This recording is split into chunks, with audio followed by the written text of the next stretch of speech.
Good evening, and thank you for being with us. In compliance with Chapter 551 Open Meetings of the Texas Government Code, I call to order a regular voting meeting of the Board of Trustees of the Austin Independent School District for Thursday, April 23rd, 2026 at 6:04 p.m. A quorum of the board is physically present at ISD's central office to conduct this meeting. This meeting is being broadcast on cable channel 22 through Spectrum as down broadband and on channel 99 through AT&T Uverse. Closed captioning in English is available on these platforms for individuals who are deaf or hard of hearing. Welcome and thank you for joining us. And I want to share a special welcome tonight with AISD Up Close. It is a leadership program in our district that is open to anyone in our community. Applications will open in a couple of months, and we have class members. We just had a gathering with the class members, and many of them are joining us this evening. So thank you so much for sharing your time to and be experts in the district, sharing what you learn with our community, and being with us tonight. We're going to start our meeting with public testimony for items on the consent agenda. Members of the public wishing to participate in the public testimony portion of our meeting called a dedicated Austin ISD phone line in advance of the meeting to sign up to speak in person or audio record their remarks. This is an opportunity for the board to take part in listening to our community. While we wish we could respond to each topic raised, the Texas Open Meetings Act does not authorize a board to engage in deliberation or take action on comments or complaints from members of the public if the subject is not on the meeting agenda. For comments related to posted agenda items, we will engage in any deliberations or ask follow-up questions during the presentation of that item on the agenda. Tonight we have 2 people signed up to speak in person, and we have 38 who left a recorded message. We will begin with our in-person testimony. To provide as many opportunities for input as possible within a limited time period at this meeting, each speaker will be allotted 1 minute, and no substitutions or yielding of time is permitted. Callers who signed up to speak in person will be invited to come to the microphone when your name is called. As you come to the microphone, please press a button to turn it on. And when the buzzer sounds, please make a final thought in 1 sentence. Whether you come to give complaint or praise, please reference any staff member by position or abbreviated last name. We ask that all audience members, whether speaking or not, please show respect for others at all times. And our 2 in-person speakers tonight are Taylor Kazin and Ken Zarifas. Thank you.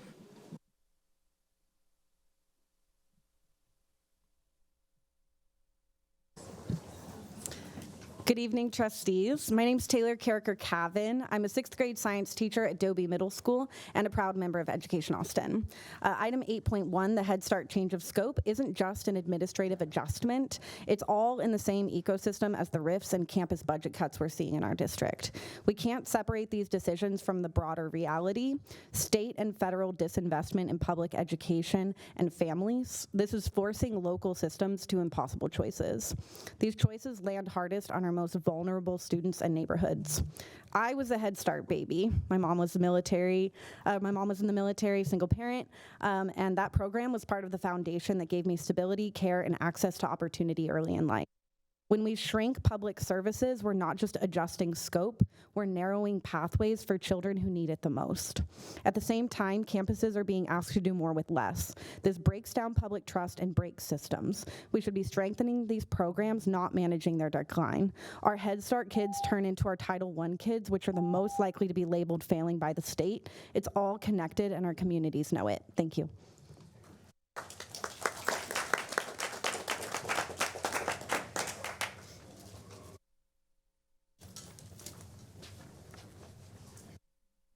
I didn't hear my name. I didn't know I was supposed to be here.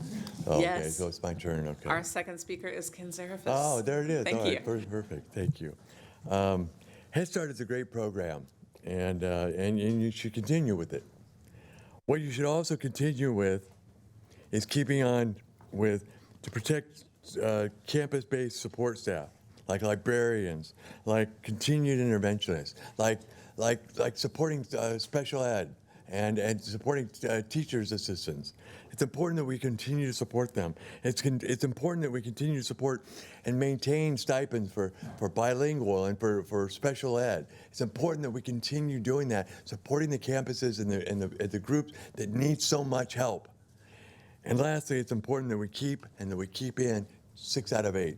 Rather than 7 out of 8, rather than changing our programs, rather than changing what we need for our kids, for our teachers in their classrooms. It's important that we continue to do that in the coming months, and we don't just fall back on what we always have done and always predict and always talk about. It's time we do what's important for kids. Thank you very much. I appreciate it. Thank you to our in-person speakers for being here. We'll now play recorded messages for public testimony, so please listen carefully.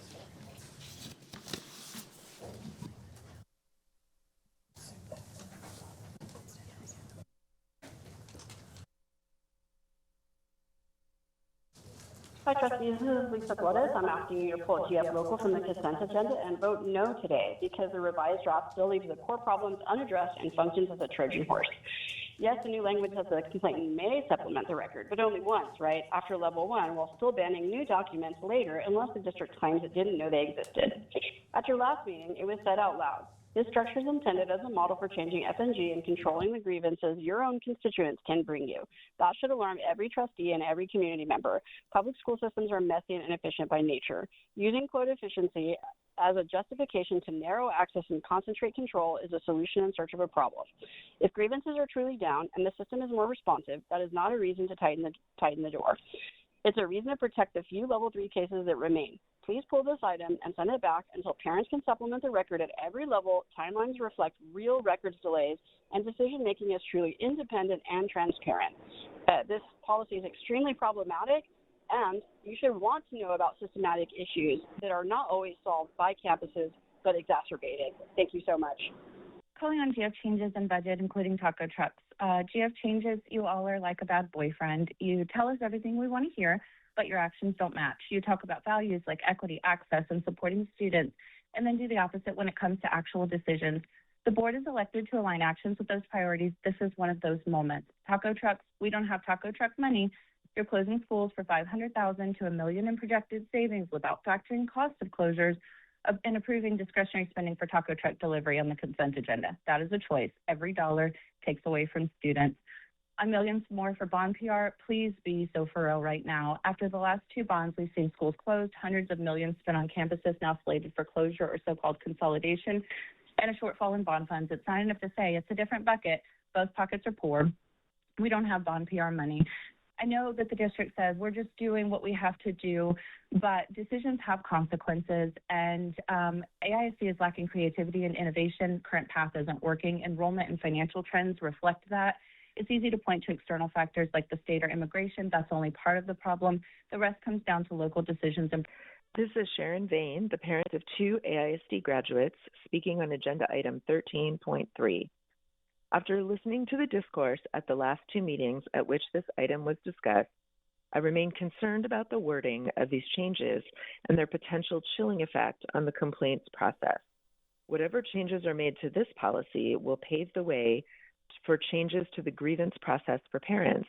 And while I hear the administration's concerns about efficiency, being efficient in lieu of being responsive to concerns should not be an AISD value. I do not believe the changes have done enough to address trustee concerns raised at the information session. I urge you to pull this from the consent agenda for a separate vote and vote no to allow further revision in line with the parameters allowed by the state. Thank you. This is Patrick Rosenthal, and I want to thank Trustee Boswell for item agenda 9.8 and the two-way community engagement. I want to start by expressing my heartfelt thanks to Superintendent Segura, the trustees, and all the administrators who worked tirelessly to bring our 1882 partner, TCIS, on board for the turnaround plans at Dobie, Webb, and Burnett. The dedication of these schools, teachers, administrators, students is incredible. I'm excited to see the positive changes ahead. We also have great community support from the IB community and Austin Voices, and we're ready to assist these schools in every possible manner. As we move through this transition, I urge the district to support any requests from TCIS or other partners to ensure a smooth and successful process. We need to recognize the high stakes for our 3UA and 4UA schools and do everything possible to help them thrive. While I know other schools have needs as well, we must prioritize the success of these turnaround initiatives. Our collective effort is crucial to avoid losing control over our schools. Thank you for taking these concerns seriously and for your continued hard work. Marie, calling on 6.1 and 6.2, the budget and the deficit. The district gave a statement to the news recently that non-campus expenditures are $326 million. The district also indicates in its slideshow that operating expenses are going up $39 million. Instead of just saying that you all are transparent, I'm calling on the board and administration to actually be transparent. We have typically gotten a lot more information, numbers, and data. We want to see every dollar of the $39 million that the operating expenses have increased, and we want to see every line item for the $326 million in non-campus expenditures. Thank you. Hello, my name is Shannon Donahue, and this is my 24th year as a bilingual speech-language pathologist with Austin ISD. I am calling regarding item 9.1, the Lone Star Governance Quarterly Self-Evaluation. As the board considers its performance on special education compliance tonight, I urge you to recall that we were recently released from the TEA corrective order, which was only made possible because of the dedicated staff. Please consider retaining special education stipends for all special education staff as well as bilingual staff. Our special education students deserve to receive high-quality services from well-trained, experienced staff. Cutting stipends for special educators would jeopardize staff retention and put our district at risk of again falling under corrective action due to staff vacancies and the inevitable backlog of missed services and evaluations that would follow. Let's not repeat the mass exodus of special education evaluation staff that we suffered in 2020 and only just recently recovered from. Hi, my name is Tracy Easley Card, and I am a speech-language pathologist at LBJ Early College High School, Sadler Means Young Women's Leadership Academy, and Martin Middle School. I am calling regarding item 9.1, the LSG Quarterly Self-Evaluation. As the board evaluates its performance on SPED compliance tonight, please remember that our recent release from the TEA corrective order was only possible because of our dedicated staff. Reducing the special education stipends is a pay cut that will lead to turnover and risk the very compliance success that you are reviewing tonight. Please protect the special education stipend to ensure the stability of our services. Thank you. Hello, my name is Sheila Ray, and I'm a speech-language pathologist for AISD. I'm a provider at Ellison Elementary, and I'm also a member of the feeding and swallowing team. I'm calling regarding item 9.1, the LSG Quarterly Self-Evaluation. As the board evaluates its performance on special education compliance tonight, please remember that our recent release from the TEA corrective order was only possible because of our hardworking and dedicated staff. Reducing special education stipends is a pay cut that will lead to turnover, and it will risk the very compliant success that you are reviewing tonight.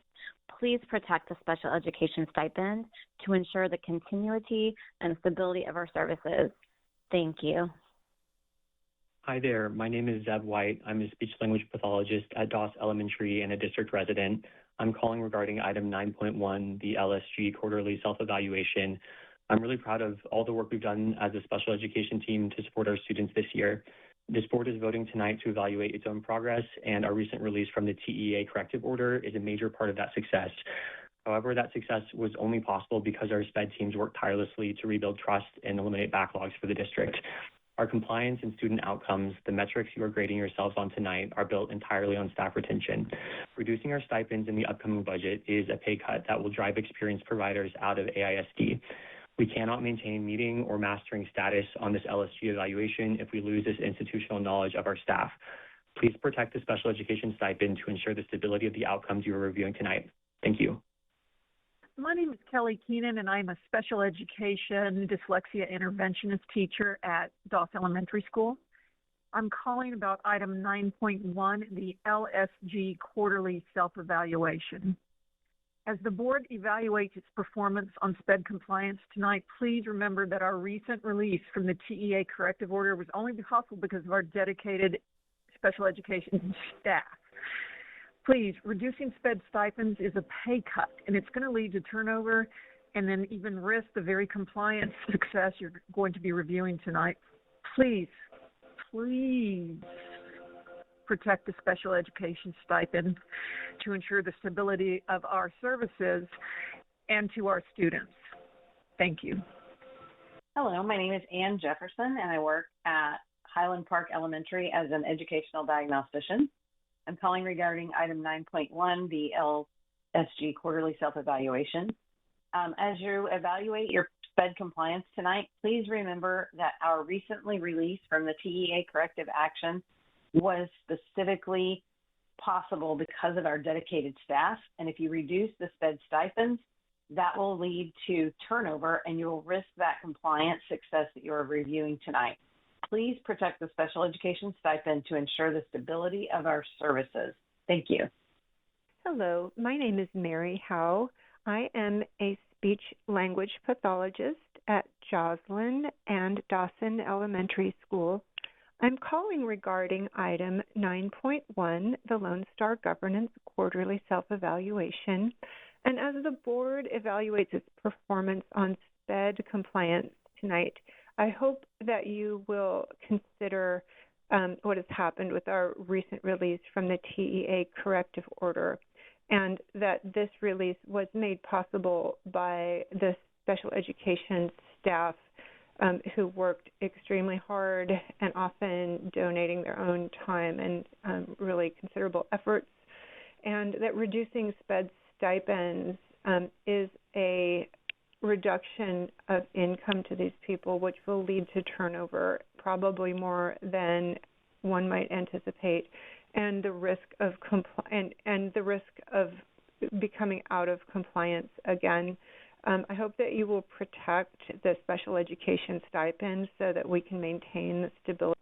Hi, my name is Victoria Garza, and I'm a speech-language pathologist at Bowie and Crockett High School and a district resident.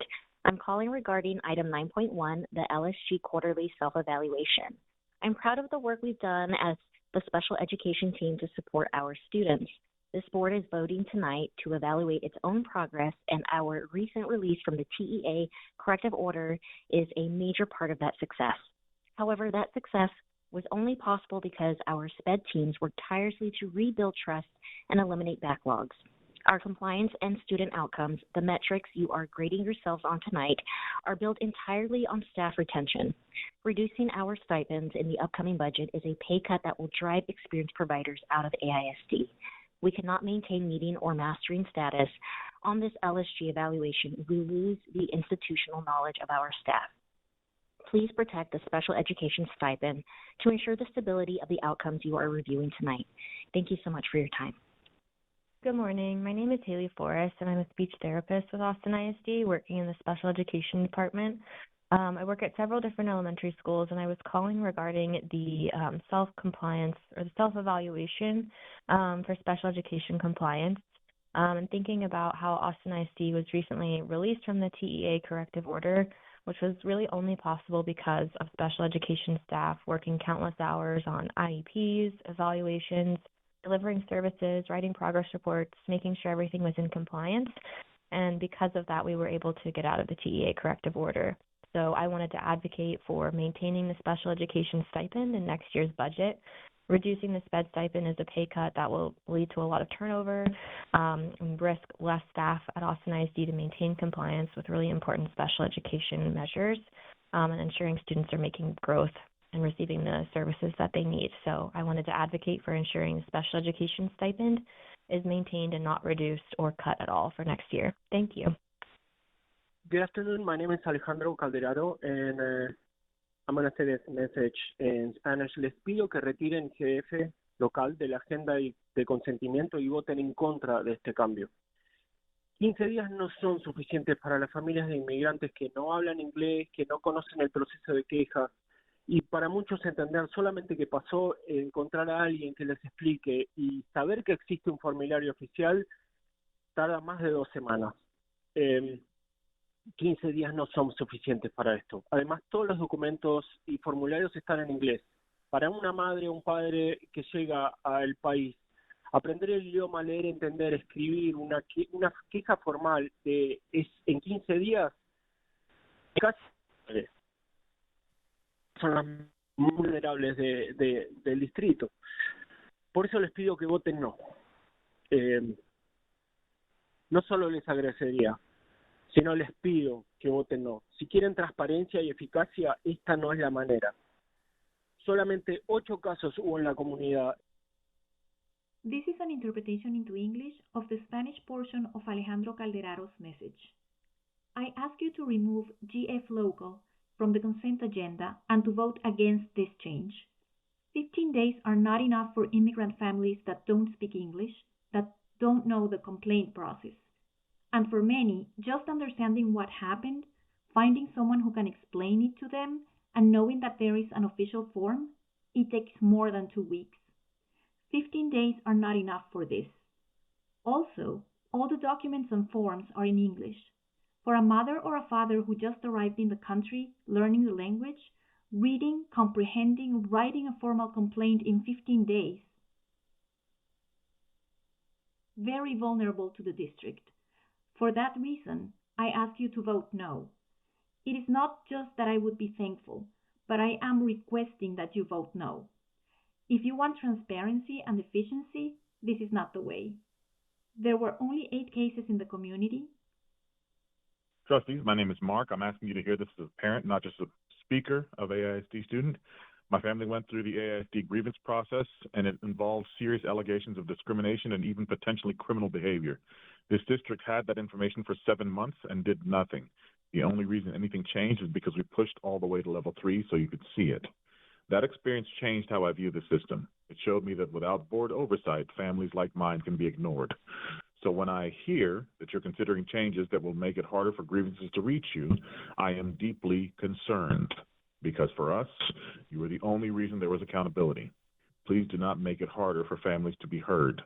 Please do not move oversight further away from the people who need it most. Thank you very much for your attention to this matter.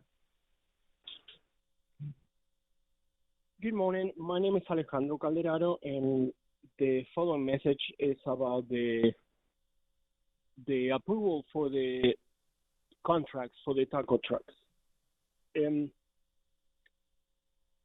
The proposed amount is $600,000. I know that the district spent approximately $200,000 last year on this, on food trucks, and on the heart of the matter, I believe it is efficiency and transparency.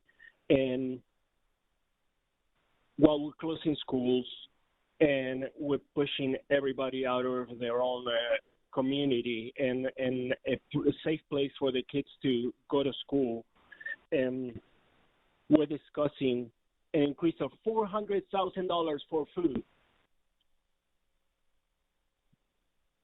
A potluck will go a long way. So in a matter of efficiency and transparency, I will ask you to reconsider that. Good evening. My name is Ryan, and I'm a Maplewood parent. I'll be commenting on item 10.3. As you build this budget, stop looking at Maplewood as a cost. Look at it as a model. We are A-rated, operating at 122% capacity and doing it for 21% less per student than the district average. In a $181 million deficit, you don't solve the problem by closing the schools that are actually working. This deficit was driven by central overhead, not campus staffing. AISD's central office is 2.5 times larger than comparable districts. Before you cut a single teacher or close a thriving school, you must exhaust every administrative reduction, from flattening management layers to selling the $60 million headquarters. Protect our classrooms, cut the bureaucracy. Closing Maplewood is unnecessary and fiscally wrong. Thank you. Hello, my name is Carolina Cobos Polo. I am an SOPA at Wayne Montessori, Jordan, Overton, and Pecan Elementary, and I'm calling regarding the item 9.1, the LSG quarterly self-evaluation. As the board evaluates its performance on the SPED compliance tonight, please remember that our recent release from the TEA corrective order was only possible because of our dedicated staff. Reducing sped stipends is a pay cut that will lead to turnover and risk that very compliant success you are reviewing tonight. Please protect the special education stipend to ensure the stability of our services. Thank you so much. Hi, my name is Kyle Bowman, and I'm the partner of a speech therapist at Linder Elementary. I'm calling regarding item 9.1, the LSG quarterly self-evaluation. As the board evaluates its performance on SPED compliance tonight, please remember that the recent release from the TA corrective order was only possible because of dedicated staff at AISD, like my partner Elizabeth M. Yes, because of her. People like her, excuse me. Reducing SPED stipends is a pay cut that will lead to turnover and risk the very compliant success that's being reviewed tonight. Please protect special education stipend and ensure stability of services to our school district and help keep amazing staff like my partner Elizabeth in the school district. Thank you. Hi, my name is Felicia Liza, and I'm a speech language pathologist at Maplewood and Norman Sims Elementary Schools. I'm calling regarding item 9.1, the LSG quarterly self-evaluation. As the board evaluates its performance on SPED compliance tonight, please remember that our recent release from the TEA corrective order was only possible because of our dedicated staff. Reducing SPED and bilingual stipends is a pay cut that will lead to turnover and risk the very compliant success you are reviewing tonight. Please protect the special education stipend to ensure the stability of our services. Thank you so much. Hi, my name is Meg Bentner, and I'm a speech language pathologist at Walnut Creek Elementary. I'm calling regarding item 9.1, the LSD quarterly self-evaluation. As the board evaluates its performance on SPED compliance tonight, please remember that our recent release from the TEA corrective order was only possible because of our dedicated staff. Reducing SPED stipends is a pay cut that will lead to turnover and risk the very compliant success that you are reviewing tonight. Please protect the special education stipend to ensure the stability of our services. Thank you. Hello, trustees. I'm speaking as a parent who's lived through the grievance process. Please don't make this process harder. Our grievance included serious allegations of discrimination and potentially criminal behavior. AISD had that information for 7 months and did nothing. There was no accountability until the day we went to level 3, when it became clear the board would see it. That is when 2 high-level employees were finally disciplined. The timing shows the system does not work without oversight. Ignoring reports of discrimination and potential criminal conduct is very serious. That alone shows the district cannot be relied on to police itself. We have also seen issues within AISD legal, including the departure of an attorney following gross misconduct concerns. Families are expected to rely on these systems, but our experience shows they do not act without oversight. When you consider changes that make it harder to reach the board, you're not improving the process, you're removing the only safeguards parents have. Families must be able to reach you. We need board.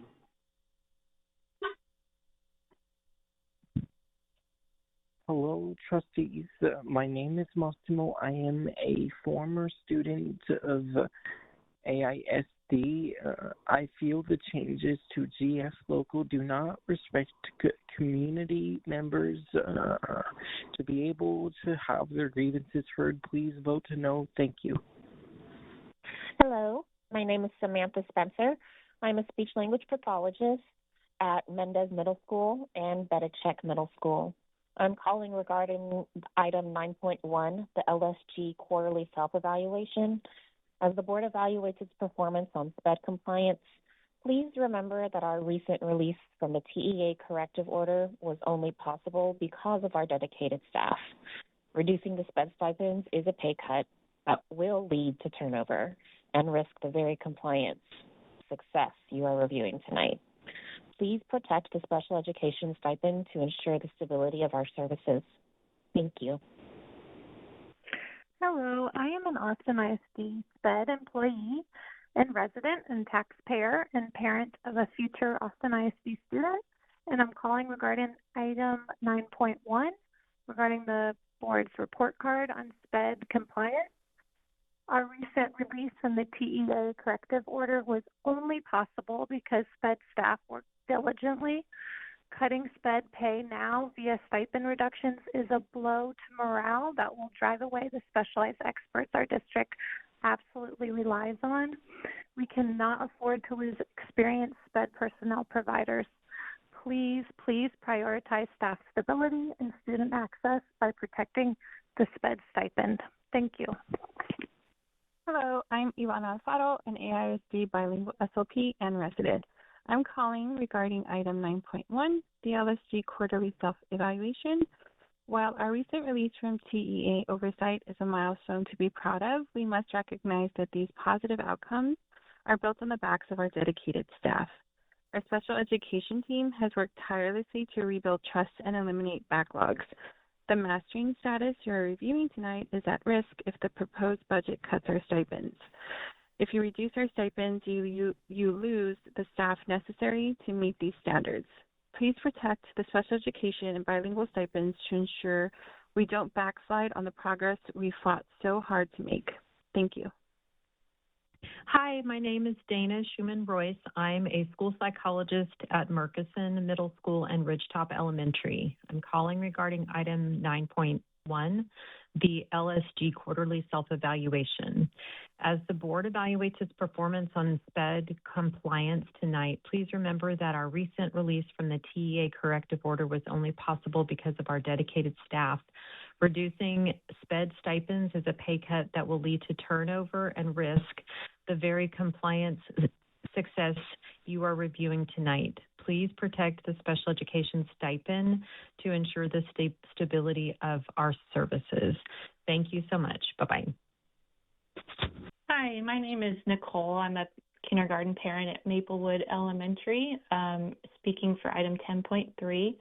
As you begin building the 2026-2027 budget, I'm urging you to use clear criteria for any school budget decisions. Maplewood is A-rated, operating at full capacity, and costs 21% less per student than the district average. In the context of a $181 million deficit, schools that are full, high-performing, and cost-efficient should be protected. Please ensure that your process prioritizes preserving schools that are working well for students and for the district's finances. Thank you so much. Hi, my name is Nicole Sharon Schultz, and my children attend Maplewood Elementary. I'm commenting on item 10.3. As the district builds its preliminary 2026-2027 budget, I want to put some important facts on the record. Maplewood Elementary is an A-rated school operating at 122% of capacity, which was previously asked to enroll at that level per the district's request. It costs 21% less per student than the district average. In the context of a $181 million deficit, that profile, high-performing, in-demand, and cost-efficient, represents exactly the kind of asset this district should be protecting, not eliminating. Closing Maplewood would not solve the budget crisis. It would remove one of the most financially responsible schools in the AISD system, and it would displace hundreds of students from the community. I have known many families who have left the district simply because of the threat of Maplewood closing. Please don't. Hi, I am an AISD elementary school parent. My comment is for the board when looking at the budget. Please publicly commit to no more school closures. The community is confused, there's chaos, enrollment is already difficult enough. School closures did not save enough budget money to keep us out of this mess. In fact, they very likely drew kids away from the system because of instability. Please vote no on school closures and begin to build back stability and dependency so that kids can enroll and families can feel at ease about where their kids are going to go. Thank you. This is very important for enrollment.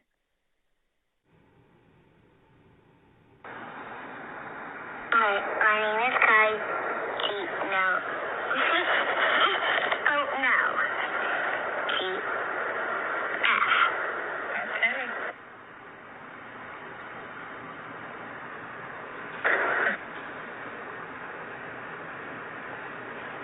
I love you. Okay. Goodbye. No taco speech for kids. Hi, I am a speech language pathologist, a parent of an AISD student, and a taxpayer in Travis County. I am extremely proud of the work that the special education team has done to support our students. This board is voting tonight to evaluate its own progress, and recent release from the TEA corrective order is a major part of that success. However, that success was only possible because of our SPED teams working tirelessly to rebuild trust, and eliminate backlogs. Our compliance and student outcomes are metrics that you're grading yourselves on tonight, and they're built entirely on staff retention. Reducing our stipends in the upcoming budget is a pay cut that will drive experienced providers out of AISD. We've been in this spot before where we've had inadequate staff, and I'm afraid that this, if you reduce the stipends, then it will lead to that same situation again. Please consider not reducing stipends for SPED. Hi there, I'm an employee with Austin ISD and I work in the special education department. I'm proud of the work we've done as a special education team to support our students. This board is voting tonight to evaluate its own progress, and our recent release from the TEA corrective order is a major part of that success. However, that success was only possible because our SPED teams worked tirelessly to rebuild trust and eliminate backlogs. Our compliance and student outcomes, the metrics you are grading yourselves on tonight, are built entirely on staff retention. Reducing our stipends in the upcoming budget is a pay cut that will drive experienced providers out of Austin ISD. We cannot maintain meeting or mastering status on this LSG evaluation if we lose the institutional knowledge of our staff. Please protect the SPED stipend to ensure the stability of the outcomes you are reviewing tonight. Thank you for your time. My name is Greg Foley, and I am an AISD alum as well as a parent of 3 at Maplewood Elementary. I am calling in to say that as the district builds its preliminary school year 26-27 budget, please carry these facts into consideration. Maplewood is operating at 21% less per student than the district average, and in a $181 million deficit school year, closing this school would be detrimental. Maplewood is exactly what the budget is trying to protect. I advise that you do not close any more schools. There's been no data that supports that any of the school closures that you've already done have helped the budget because it just keeps increasing. Please consider these facts. Thank you. Hello, my name is Doug Boyer. I have 2 kiddos within Austin ISD, and I'm also a community member. I'm calling on consent item 11.1 that discusses a contract with Rifeline LLC for real estate activities under the 2022 bond. The specific issue here is I think that this item should be pulled to determine what real estate needs exactly means. The information that's provided in the agenda and the associated attachment document is not relevant to the actual need of what's going on here, especially in light of our current projected budget issues.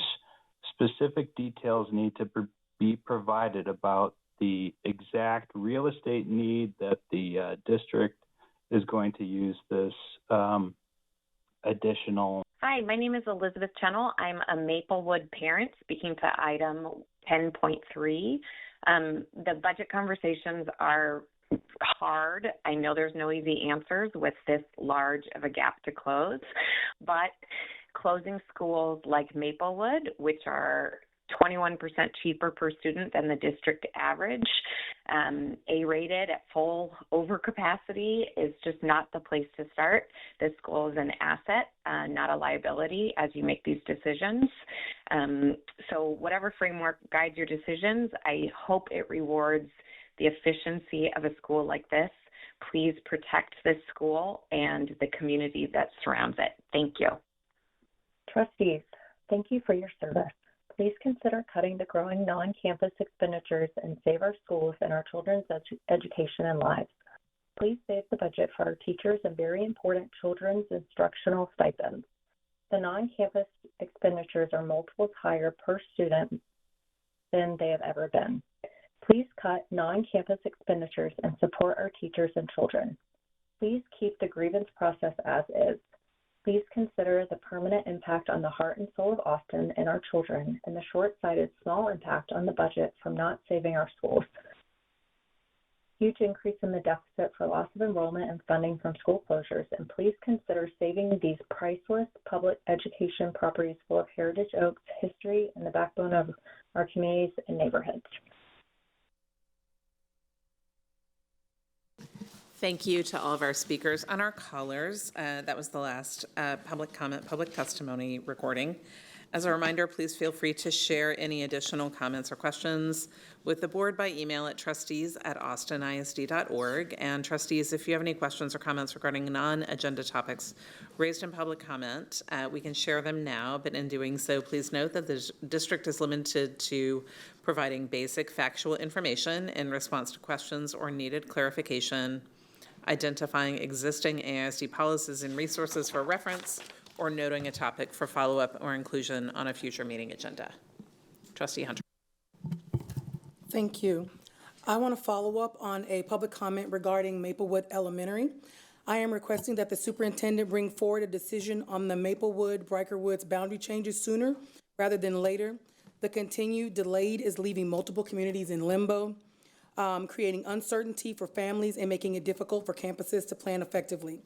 Timely action is necessary so that families, staff, and school leaders can move forward with clarity and confidence. Thank you. Thank you. Additional questions, comments? All right. Thank you. So we will move on to the President's report. On Saturday, April 21st, that's 25th, Saturday, April 25th is National Drug Take-Back Day. Austin ISD's police department and the Texas DEA are working together to get collection of unused or expired prescription and over-the-counter medications to collect them. The goal is to help prevent drug misuse while also protecting the environment, and the event will take place at the Austin ISD Central Office at 4000 South IH-35 Frontage Road on Saturday from 10 a.m. to 2 p.m. And I want to thank our police department for helping to keep our community and our students safe by offering a safe way to dispose of unneeded drugs. Thank you very much. Next up is committee reports. We've posted the written committee report as an attachment to this item on our board docs agenda. It includes a committee report for the board policy committee. And the next item is our superintendent's report. Thank you, trustees. I'd like to welcome up Christine Steenport, Operations Officer, Jamie Miller, Senior Executive Director of Operations, Michael Mann, Executive Director of Construction Management, to share an update on the 2022 bond budget. Just for awareness to our trustees and to our community and staff, there are two separate topics that we're going to cover as part of the superintendent's update. The first will be the bond budget, and then we'll segue into district priorities, where I think we'll have some of the conversation that Trustee Hunter just requested regarding timelines, different initiatives and different work that's ongoing. So I think because they're so different, I'd recommend that we have this one answer any questions around the budget and then move on to district priorities, if that's okay. All right. Well, with that, I'll hand it over to Christina to begin taking us through the presentation. Thank you. Thank you, Superintendent Segura and Board of Trustees. So tonight is really a refresher on an update that we gave last spring. So as you're aware, our 2022 bond proposal was $2,439,000,000, and you can see the different props of those propositions and those values there. And our next slide, you're really going to see how it's showing all of our investments and all the propositions in that pie chart form. And so as you can see, in the large investments are in red, green, and blue, and those are our modernizations at all of our levels of schools. After that, I'm going to really pass it to Jamie, and she's going to walk through our construction schedule to kind of give you an update on where we are there. Thank you. This is a schedule showing our large full modernizations and comprehensive projects. As you can see, most of these, we have the majority of these, over 20 projects already in construction, and we have 6 projects that have opened to students already. This shows you the different stages. Some of these projects are still in early pre-design and schematic design. And then design development construction documents are just more detailed design that these projects go through prior to starting construction. So we're really excited that so many projects are along the way here. In August, we are looking at opening Houston Elementary, Allison Elementary, Linder, and Pecan Springs. So we're going to be over 50% of the way through this bond by August. So. And before you leave that, just one thing I want to kind of reinforce is the schedule in itself was very intentional. We front-loaded the program to consider safety projects first. Open space concepts, if you recall, at Oak Hill, Odom, and others, as well as the security vestibules across the district, which was a priority as part of the investment. And so we were able to get those through and completed, which is reflected in the project. So just something that we kind of maybe don't recall, but I want to make sure we brought that and made the point. Go ahead. Thank you for that, Superintendent Segura. And you can also see in the bottom right, those are those investments like those open concepts and those projects. So those are outlined there and already opened. Thank you.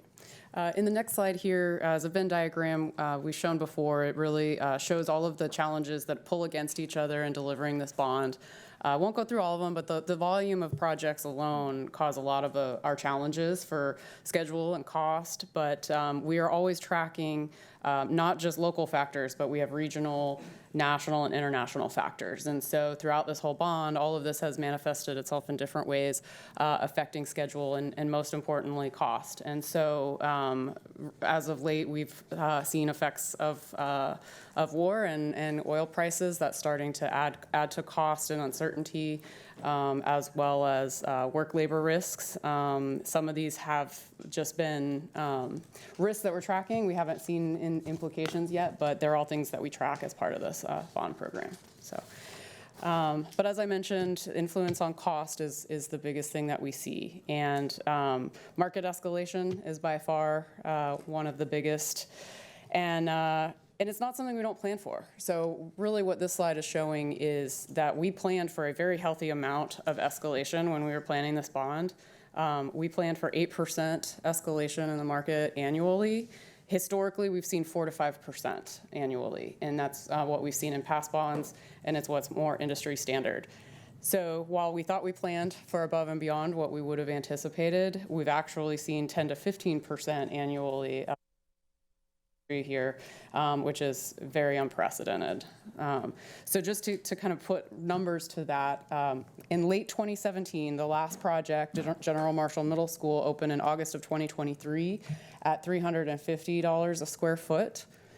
At the beginning of our 2022 bond, Wooten and Harris, those schools opened in January of 2026. We built those for $500 to $520 a square foot. And then right now in the peak of the 2022 bond, we're about to start construction this summer on Andrews and Wildridge. And we're seeing those at $580 to $600 a square foot. And that used to build a really nice hospital back in 2017. So these are real impacts that we're feeling. And hopefully those numbers show you why we're kind of in the situation that we're in. Yeah, and I think another way to maybe say that, Jamie, because I know you know the number very well, but a small elementary school like Go Valley in 2017 would have cost X, and a small school, I'm not talking about 520 student, in 2022, as Andrews, like just millions of dollars. If you could just quickly state that. Oh, I think Go Valley, the total project cost was 32, I believe, for the design, soft cost, construction out the door. We're opened Harris and Wooten for a total of what?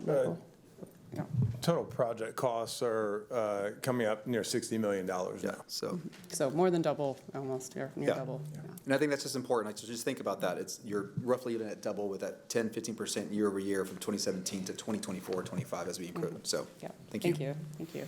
But I want to point out we're not alone. And so we are seeing the same, what we're dealing with in our operating costs as well as the escalation we're seeing in the bond. We're not alone. And so Dallas ISD is facing this problem as well. They are looking at purchasing a new bond to help with their gap. So they're going to bridge that purchasing power gap to be able to finish their projects. Houston ISD, they had a failure of a bond in 2024 for $4.4 billion. They've been forced into using their general funds as well as a $120 million maintenance tax note to really manage their emergency repairs. And then rural districts, many of them are having to defer projects and do other strategies. So we have some strategies here that Michael will present here shortly that show that we don't need to do any of those strategies. So I'll hand it over to Michael. Yeah, Jamie hit on a bit of a silver lining in this whole story. So what you'll see on this slide is an overview, a little bit more detail of the slide previous. Prop A, Prop B, Prop C. Really the takeaway from here is to see the actual spent dollars. That's money that's left the bank, so to speak. The current commitments, that's money on contracts that is work being delivered, items being delivered. So those are in contract, just haven't been invoiced yet. And that's just Prop A alone, the largest portion, about $1.7 billion of that. So we're well underway with this bond. And then you can see the remaining amount to commit. And we'll talk a little bit more about that in the following slides. You got the next slide. This is the S-curve. So you will see, for those that aren't familiar with an S-curve, a graphical representation of cumulative data, how we expect to spend the money over time, so to speak. That curve on top is our baseline. You can see that we are a little below that. That's really a reflection of some changes to schedules. We had an aggressive schedule going in, knowing that the sooner we can get these buildings built, the better for the students and the better for our budgets. And with that aggressive schedule, some of those schedules just needed to slide with permitting and different factors that played into it. No real concern over that, but that's why you'll see those two lines. The yellow one on top is the baseline, and the blue one below is the actuals, the realized ones. And you'll see that April 2026 arrow pointing to where we're at right now. Keep in mind that data takes a few months to come through and be finalized by finance. So that's why you'll see those blue lines. It looks like it's not up to date, but it is. It's just the data comes in a little bit later. So next slide, please. So as we said, we're about at the 50% mark for our work. What you'll see here is where we're projecting the deficit. And there was, roughly 9 months ago, there was a presentation given that we're about 10% over budget, or forecasted deficit, I should say. You'll see the $2.439 billion original bond budget. Estimated total to deliver all the projects as it sits right now is $2.656 billion. That leaves us with a deficit of $217 million. Again, roughly about 9% at this point, and continuing to always work on bringing that cost down to make sure we can still deliver every project that's in the bond and stay within budget. And I want to be really clear, when you say 50% complete, we're talking about 50% of construction, but not necessarily cash moving out the door. But the thing that I think is more important to talk about is the amount of risk that's managed up to this point. When you think about design, guaranteed maximum price, the things that have been set. Yeah. So you see more uncertainty earlier on in the bond program. The reason I want to make this point, because the next 50% of the bond does not create the same amount of risk as the first 50%, which is, I think, important to note. So we don't expect that this forecasted deficit to increase by any means. Like the unknowns and the risk have largely been mitigated. But so anyway, just want to make that point because it's an important one. That is a good point. Yeah, that early on, we're getting pricing and things are going up and down, and we're continuing to work. Things, I guess, for lack of a better word, stabilize a bit as far as certainty on the estimates that we're seeing right now. So don't expect to see a lot of fluctuations from this. Next slide, please. There we go. So Cost reduction strategies. The first one you'll see there is continued value engineering. That is a process we go through all the time. That is regardless of whether or not we're in budget, under budget, if we're projecting a deficit, that we're always looking to see where we can be spending our money more efficiently. The other item you'll see there, the next item, early procurement, that's another item that we're always looking towards. Again, inflation, escalation is never on our side. So the earlier we can procure stuff, sometimes we get early on in a design and we're able to purchase equipment through our contractor early, HVAC equipment and things like that, so we can see reduced costs as opposed to waiting until some of the other plans are done. So getting to those early procurements. Bundling projects. We bundle projects in a number of ways. Our secure vestibules were bundled. Again, to Superintendent Secura's point, focusing on those safety projects, then bundling them also, and let's see, get those contractors in there and see if we can see some economy of scale, so to speak. A good example, we bundled the artificial turf projects. We were able to not just bundle those and perhaps see some savings there, but then also negotiate with that awarded bidder and receive or see another $4 million, roughly $4 million in savings. That's not insignificant. That is a really good savings that we were able to see and negotiate after that CSP came in, that competitive field proposal bid came in. Some of the next items you'll see are not necessarily planned on. We don't plan on interest to cover the budget, but that is a strategy that we are looking at right now. There is a good amount of interest that is earned off of the money that we have in the bank when we sell the bonds and before the money leaves the bank.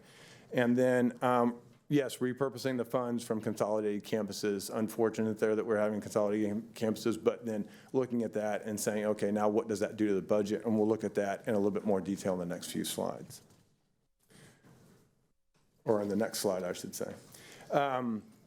What you'll see here is the original $2.439 billion, our estimated total to deliver 2.656, leaving us with that $217 million deficit, projected deficit, forecasted deficit.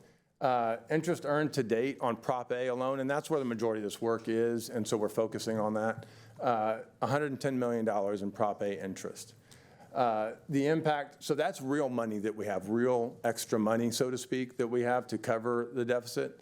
The next line is not real money, so to speak, but it's $109 million that would have been spent at those consolidated campuses that we are not having to spend now. So that's bringing down that 2.656 forecast total to deliver. I hope that makes sense. And to be crystal clear, Oak Springs is one that we was off and brought back in that is considered in this number. So it is already taken out. So that's not something that you would see shift. Right. So, and then that leaves our subtotal of strategies combined, $219 million. So we are able to cover that $217 million forecasted deficit, leaving us $2 million in program contingency. I do want to point out also that the money's not done earning interest. So we will continue to see interest earned off of the money in the bank. So that number will grow. And so that's not the only money that we'll see from that. Yeah, and I know we're almost done here, but when we talk about consolidations, we always talk about investing and making sure that the dollar as best as we can go to complete the projects but follow the students. And we'll have those conversations as we get further along in the process. And it's also important to note that many of the consolidations have students moving to modernize our brand new buildings. Yeah. And so just to be in hyper transparency, those conversations will come back to the board. And at that point, the expectation is that accrued interest will have built up and you'll be able to have more conversations around that. But right now we have strategies and paths to make sure that we're whole, deliver what we committed to the voter, and then also perhaps have some at the end to do some other things that, we may need to do. Absolutely, yeah. So last slide for a summary. The budget's been balanced through standard reduction, cost reductions, those VE options, and those things that we would normally be doing in any project.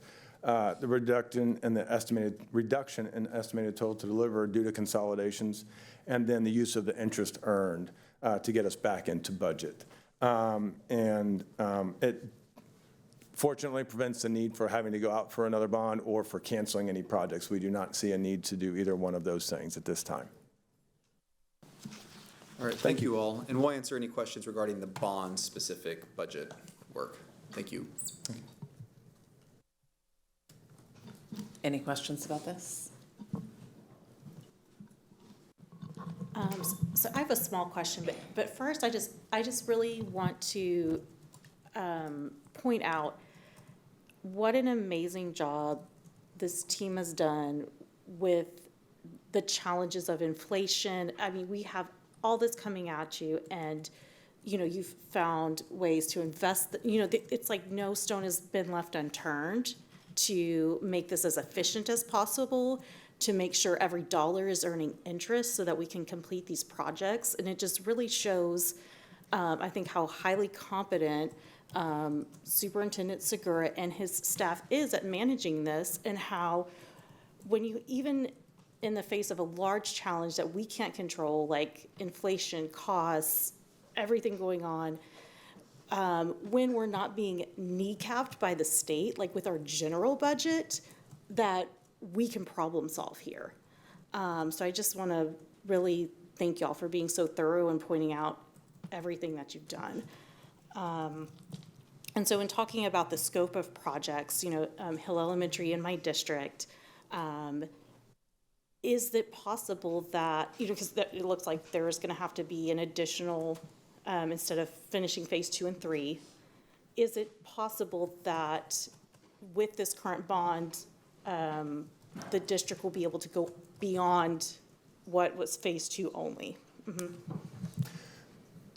It's possible. I don't want to overpromise. Don't want to overpromise. Right now, I'd say that's still on the very low end of the probability, but that would be one of the first things we'd be looking to move forward with if we realize any, I don't say extra money or surplus, but effectively, I guess, it wouldn't be surplus. We're still looking to finish that project. So yes, we would be looking to do that. The reality is it's still a small chance, but there's a chance. Well, thank you so much. Thank you for your great work and for communicating so effectively what you're doing. Yeah, and Katrina's not up here with us, but you mentioned investing, and finance has been working with us closely, so we appreciate all their work. So. All right, thank you. Thank you. Any additional comments or questions about this? Trustee. Just really briefly, I share, and it's so tough for community to kind of see the savings, see the moments of efficiencies when you just have a big picture of such huge deficits and what appears to be ever-growing deficits, and folks kind of feeling baited and switched because they have like day lives, and they don't have the opportunity to get so granular to see what happened to the price of concrete or whatever. I would like to ask, we just went through this huge moment of pain that is not our last around consolidations, and that led to shifts in how facilities are going to be used and which facilities are going to be used and that sort of thing. At some point, some of that had bond implications, and selfishly for District 3, I'm thinking of Barrington, I'm thinking of some of our schools. Can you speak to, are there any efficiencies that have been wrung out of this process as we have kids going? Yeah, I'll stop there. Yeah, so I'll start off and then hand it off to Michael if he wants to add anything. So I appreciate Trustee Willie Chu's comment around the team's ability to kind of adjust and kind of make kind of real-time changes as the district evolves. And you're absolutely right. We went through a very painful process in consolidations, and the team here had to, I think, work quite hard to understand and make changes alongside with the changes that we were making as an organization. And so one of the things that I could point to that is like clear and concise and easy to articulate is whenever a consolidation occurred, we had to think through, okay, so if the students are moving to a modernized facility and the facility isn't built yet, is there a better short-term solution for the swing space? Some of the schools like Barrington was going to move it into Dobie and portables and then have to move back into Wooldridge once it was complete. Andrews was going to move into Sims before it was complete, and so because of the consolidations, now we can talk to our families and say our preference is for you to stay in a brick and mortar school, which I think is always going to be preferable for a variety of reasons, but we also forego the expense of a sea of portables. And also, generally speaking, you're in the same neighborhood, right? If you're moving families from Barrington to Dobie, that is a across the highway situation. I mean, it's a shift, right? Certainly. And then if you're talking about Andrews and Wynn, they're very, yeah. So that is one, we were able to save dollars through that process, and that helps us also make sure that our students are in a safer temporary solution, and also, if needed, apply some dollars that we would have otherwise spent and just gone out the door forever. So that's just one clear example. I don't know, Michael, if you have others that you want to share, but that is one that we kind of made some quick shifts to make that work. Absolutely, yeah, well said. Wooldridge is now benefiting from swinging into Barrington. It's unfortunate that that closure happened, but large amount of money, as Superintendent Segura said, saved that we do not have to spend in an environment. Those Wooldridge students, by the way, the Barrington, many of them are zoned for Wooldridge anyway, so those communities are together. That Wooldridge community will be going into the Barrington campus, actual campus, instead of having to go into portables. We save the money, the kids get a better learning environment, and they're all together. So, just reiterating what Superintendent Segura said. Anything to add to that? Yeah, I do. I would like to add that we are saving that money, yes, because we're not investing in those swing sites. But that money is going directly back into that modernized project, so we can really reverse that funds from the original to invest it back into the actual construction of the building. So I just wanted to make that clear. I appreciate that. And so 3 things I've heard, by the way. Responsive shifts, good. But secondly, a lot of the responsive shifts come through the community engagement, as painful as it is. You know, we hear really good ideas, so thank you for listening to community. And as tough as it is for our community, thank our community for kind of being there for this process. And I retain my faith in the work that you are doing, and am grateful even as this continues to be tough. And I appreciate you looking for the efficiencies and creating opportunities to save. Thank you. Anything additional? All right, thank you so much for the work, the update. It's really nice to get an update that says you have addressed something that was really scary and you told us you would, and here it is. So thank you all for the really thoughtful work for our community. All right. So just to round out the superintendent's report, I did want to provide a brief update and also perhaps ask for some input and feedback from our trustees.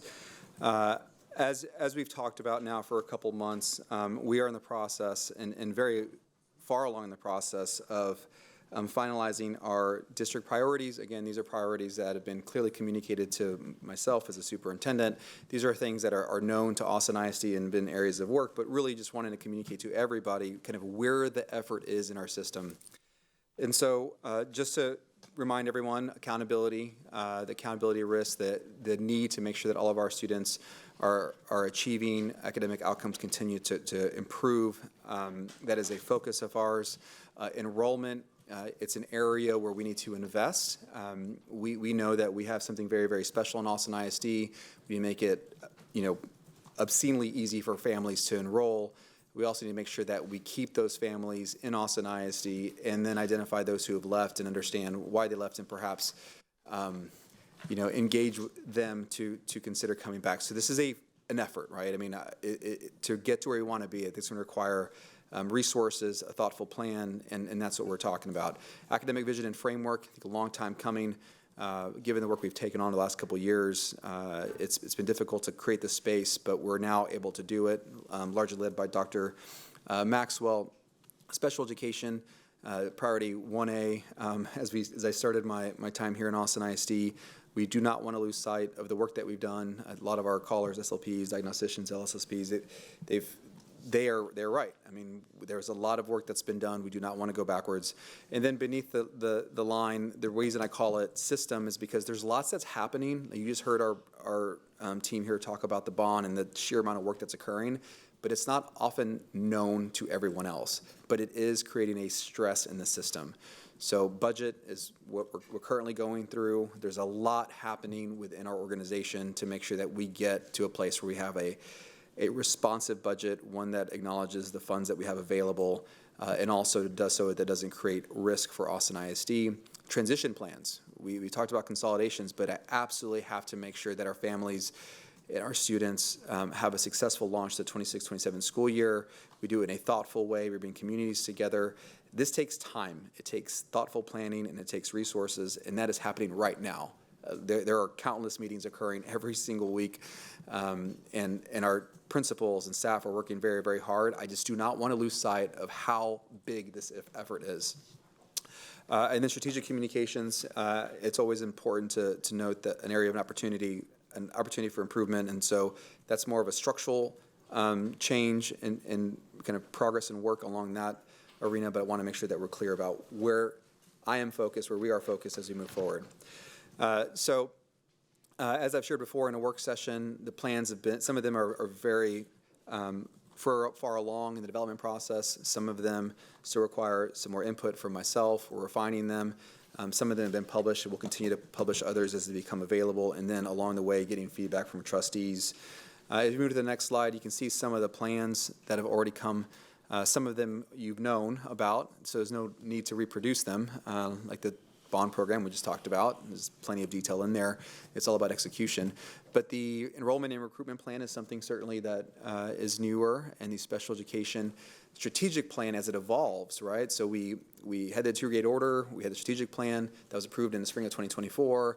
As we've hit those goals, what does the work look like 6 months from now, 18 months from now? What is the thing that we are going to do, or the things that we're going to do that improve quality of service and really begin to build off the compliance work that was so urgently needed in Austin ISD.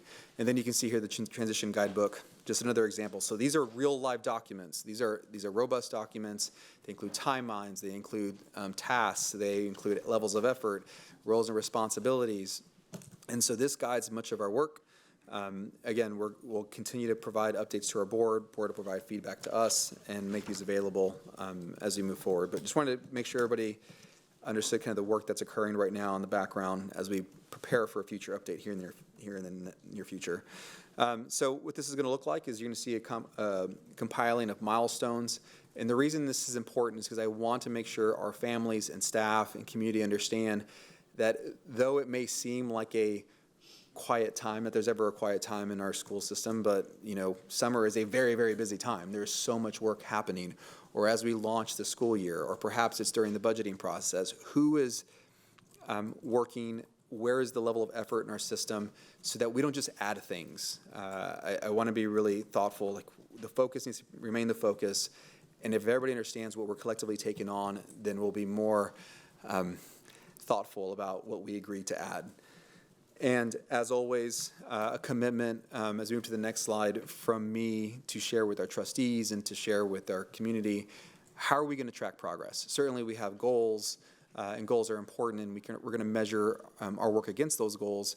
But I am someone that strongly believes in key performance indicators to track outputs and ultimately move outcomes, which are our goals.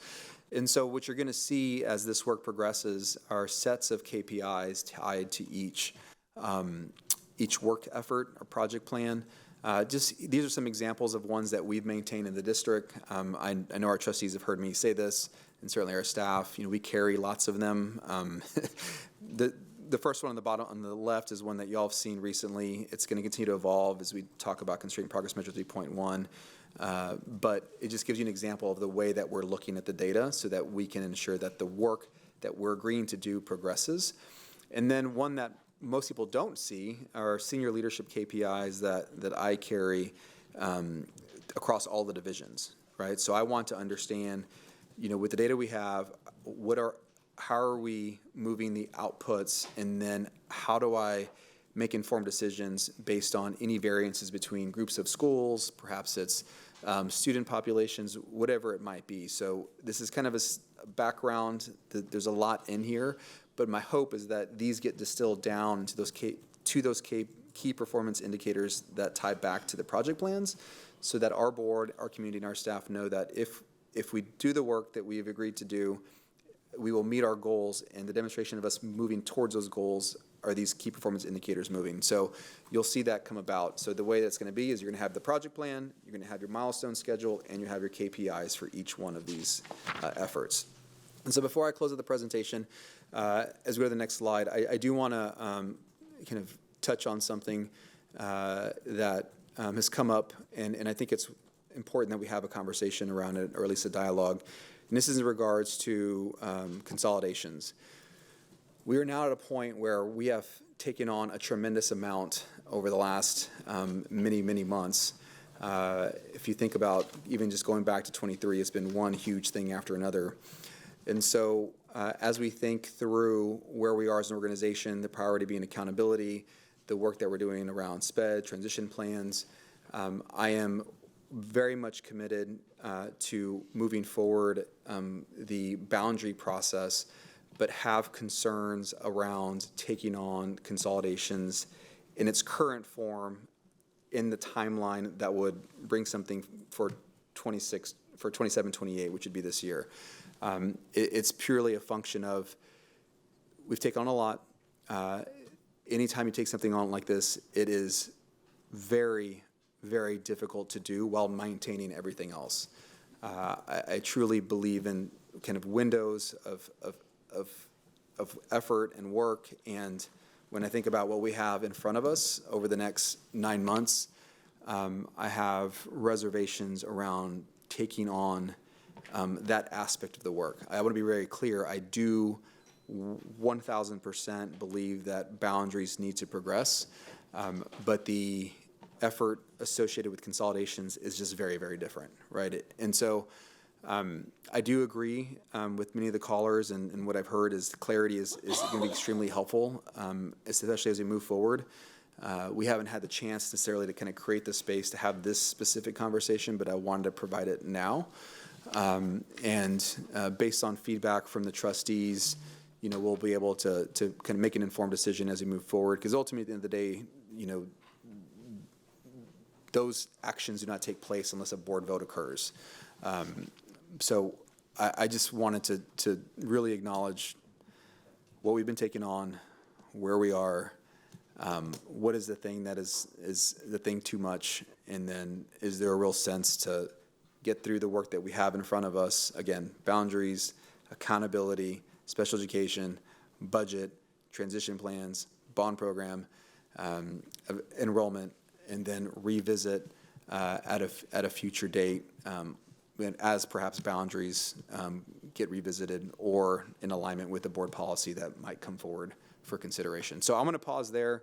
I'll open up to trustee. I'm not going to open up. I'll ask our board president to see if trustees have any comments, but wanted to create space for this conversation.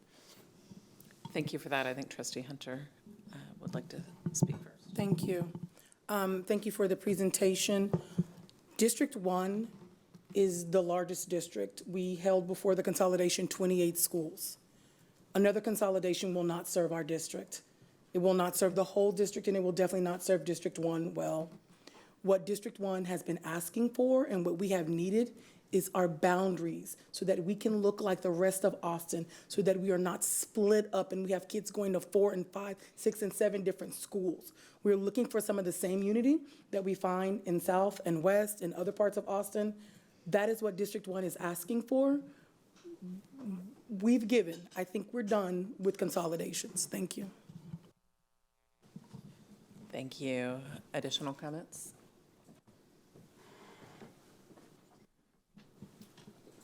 Trustee De Urioste. Yeah, I just want to highlight one comment in the scope of this discussion is how much the situation is changing at any moment. I think for these meetings in particular, there's a decision or a slew of decisions that are being directly discussed and addressed, especially, a voting meeting.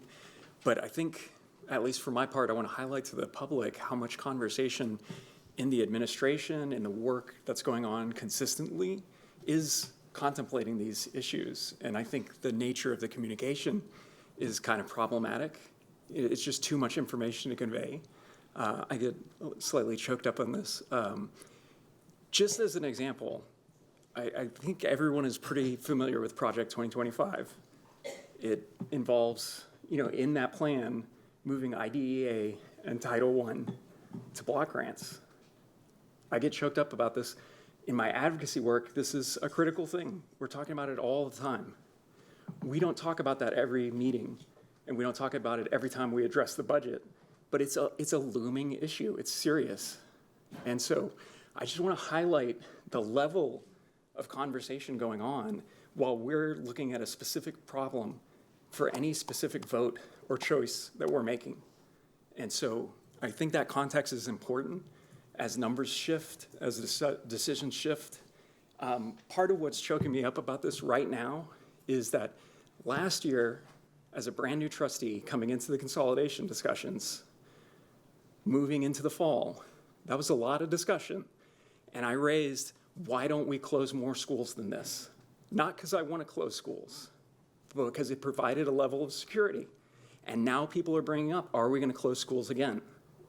The same person that proposed the plan to close the schools is saying, what I'm hearing, that now is not a time to close more schools because the system can't handle it. And the system being the community and the administration, the staff on the ground, the teachers, everybody. And so I just want to clarify, it's a fine line between pessimism and optimism for either of those to seem genuine. And so while this is kind of a high-level comment that I'm making, I want to highlight it because we're in budget discussions right now, and when people are asking me, are librarians on the slate? Mental health, nurses, it's all the same things as last year, and next year it will be the same things as this year until we get a significant change in the funding structure or we generate our own revenue. And so I get it. People are busy. There's a lot of conversation going on. I just want to highlight that for these conversations because we're going through hard conversations again this year, the same as last year, and probably next year again, because we're navigating through this thing. And we have to tackle it both aware of the larger context and the specific decision we're making at any given time. And so I want to highlight that just because of the feedback, and I get that people are upset. There's a lot of conversation going on. It's very emotional stuff. But this is what's going on. I mean, this is the work, navigating individual decisions moment to moment while there's much longer runway in front of us. Thanks. Thank you. Additional comments or questions? I just want to share, I appreciate you having this conversation openly, transparently with our community, with our board.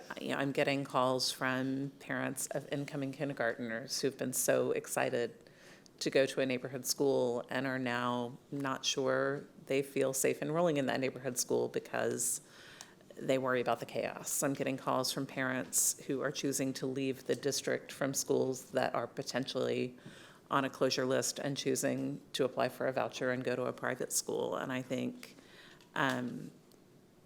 it's a lot of upheaval, right? It's a lot of uncertainty, and I do really appreciate a plan that lets us focus on some huge things that are urgent, address those boundary issues, especially in District 1, where so many community advocates have been talking about that before. I think many of us have seen the Nadia Khan diagram that's better than any fancy PowerPoint that explains it all so well, drawn on a piece of paper. We should put it in a board presentation at some point to explain what it is. I think anything right now that gives us stability, that helps us understand the realized costs of the closures we've already gone through. The pandemic, a lot of things got in the way of accurately measuring that last time. We have an opportunity to understand that in a more granular, accurate, solid level this time, and to understand who and why we may have lost as part of this process. And I think that's a profoundly important question too. And I hope every family in Austin, will choose us. And we know that not every family in Austin chooses us. And part of this work on the budget, on all of it, is to continue having schools that people are excited to choose, even in a state that is making that harder and harder at a time when that's becoming harder and harder. And I think our community has done that extraordinarily well, and it is just impossibly hard. So I appreciate the conversation and the recommendation to the board, and I will be very much with you on that. Do you need things from anyone else? Do you feel like you have what you need? Is there anyone else who wants to speak? I think it's been helpful. Okay. All right. Thank you. All right. So, I'm sorry. I'll let you introduce the next thing. Are we good on this part of the conversation? Ready to move on? Okay, thank you all. All right, so we are now going to move to our information items, and Superintendent Segura, would you please introduce the next item? Yes, I'd like to invite up Ms. Katrina Montgomery, our Chief Financial Officer, to share the 25-26 budget update. We have two budget items. One is for 25-26, this current fiscal year, and then we'll have one following shortly after that is around the 26-27. We separated them. We know there's, it's just, it can get confusing because we're talking about two different fiscal years, so we wanted to make sure that they were separate. So we'll do this one, complete it, and then do the next one. Good afternoon, trustees and Superintendent Segura.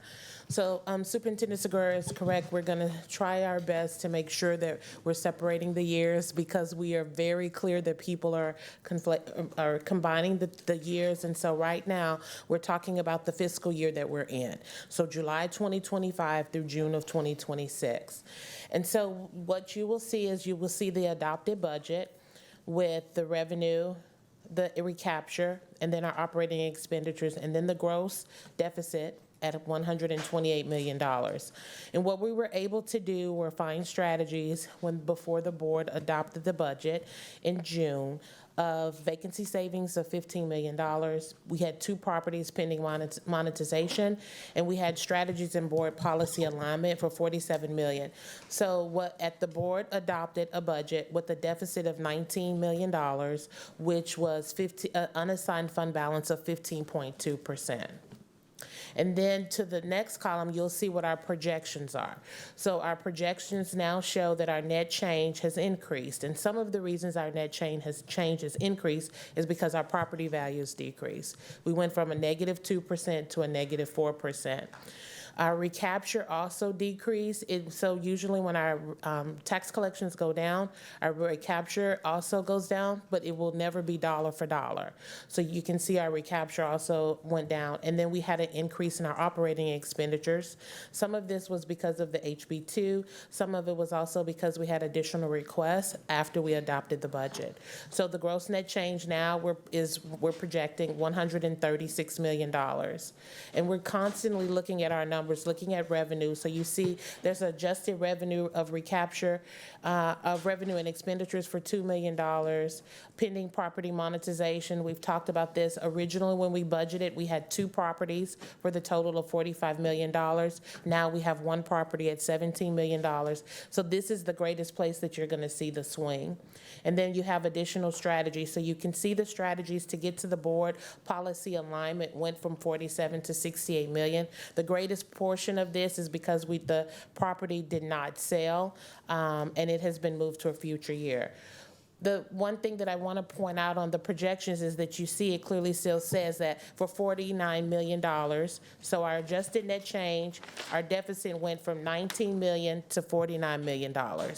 And it's still at 15.2% because our FY24-25 ended up better than this 25 than we projected. So we're ending at a 15.2% unassigned fund balance. I want to clearly state this again.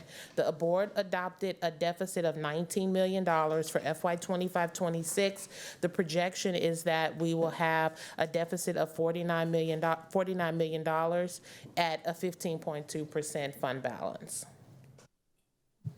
So this slide here kind of gives us, helps us kind of understand how are we going to try to make up that difference. We have some additional revenue of approximately $2 million. Dr. Lee and her team are constantly trying to reduce and are doing a reduction in special education contracts. We're estimating from April through June with stronger controls, that'll be an additional $32 million. Estimated additional payroll savings of $12 million. And then a property value hold harmless that we got notification of $4 million. So when you add all of these things, you get to $52 million. The amount that we had, the gap that we had to close was $68 million. So if you take $68 million minus the $52 million, there's a difference of $16 million. So this $16 million, we're looking at ways to change this is through vacancy, collapsing vacancy positions, overtime reductions, and still making sure that we are all controlling our spending. That whatever we purchase throughout the rest of this year are things that are needed for this fiscal year. We're not purchasing them for now, purchasing purchasing now in the current fiscal year and moving it to, for next fiscal year. So now we're going to talk about. I'm going to invite Lakeisha Drinksup, our Chief of Staff, to take us through the next presentation. The next one. So now we're going to talk about for FY 25-26. See over there? Oh, yeah. So for FY 25-26, adopted budget versus projections. That's what we just went over. But what we consistently hear is, how did the deficit grow from 19 million to 49 million to 181 million? And I want to make sure that we're very clear that we're talking about two different fiscal years. The deficit grew from the board adopted number of 19 million, a deficit. The projection is 49 million, and then we stop. The preliminary number for FY 26-27 is a deficit of $181 million. So I want to really be clear that it's not growing from 19 to 49 to 181. It's 19 million to 49 million, full stop. And then when we go to our preliminary, which is what we're presenting today, it's going to show that we have projecting a $181 million deficit. So let's talk about why. So you can clearly see that our revenue has decreased, and we're going to talk about the assumptions, how we have less revenue, how our recapture has decreased, and how our operating expenditures has increased. Because we want everyone to be able to be clear of how we got to the $181 million, but one of the bigger reasons we're going to talk about on this next slide is because of the way we did our assumptions. And so we consistently talk about here, senior leadership with our superintendent as well, as to be very, very, very conservative. Okay? And so when you look at our enrollment, this slide shows from 23-24, 24-25, 25-26. Then you see our snapshot, which was done in October, and then you see our preliminary numbers. The one thing I want to point out is on adjusted enrollment, our enrollment decreased this year approximately 4%. So when we look at our numbers, when we're doing our preliminary projections, we're taking additional at 4% reduction in enrollment. Is that overly aggressive? Possibly, but we want to make sure that we're not constantly looking at our numbers and having to move them. Vacancy savings, we normally do 2%. Our team is trying to refine those numbers to see if we can get that number, if we can change or validate that percentage. Average daily attendance, you will see from 23-24, it was 67,786.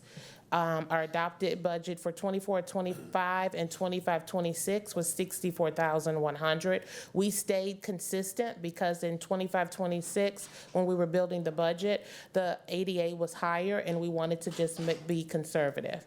So at snapshot, our ADA in October was 62,522. So our ADA, average daily attendance, decreased 3%. So what we're projecting this year is that our average daily attendance will decrease 3%. And so we're going to talk about this on the next slide, is how these numbers move. And we need to also be very clear in our numbers of how we want to make sure how aggressive we want to be as a district. Because what we don't want to do is continuously find ourselves, if our property values are lower and our enrollment is lower, then we have to make changes in the current fiscal year. So here's a really good slide that we did, and we're gonna go through this very carefully. So when we're looking at our property values, when we met with our Travis Central Appraisal District, the chief appraiser, she gave us a percentage that the property values would decrease between 3 and 5%. So when we built the budget this time, the preliminary budget is built on a negative 5%, a decrease in property values. Since then, she's come back and said, well, the number should be a negative 3. Okay? But what we've noticed with all the great work that she's doing, the numbers are always fluctuating. And so we have to decide as a district, do we want to go with the 3%? Because this year we talked about, she told us a negative 2, it came in at a negative 4, right? So do we want to go at a negative 3% or do we want to stay at a negative 5%, right? That's one, and then across the top, you will receive the refined ADA change. So again, we talked about on the previous slide, our ADA decreased 3%. Now, our enrollment decreased 4%. The campuses, everyone did a lot of great work. Obviously, that our ADA didn't also go down by that same percentage.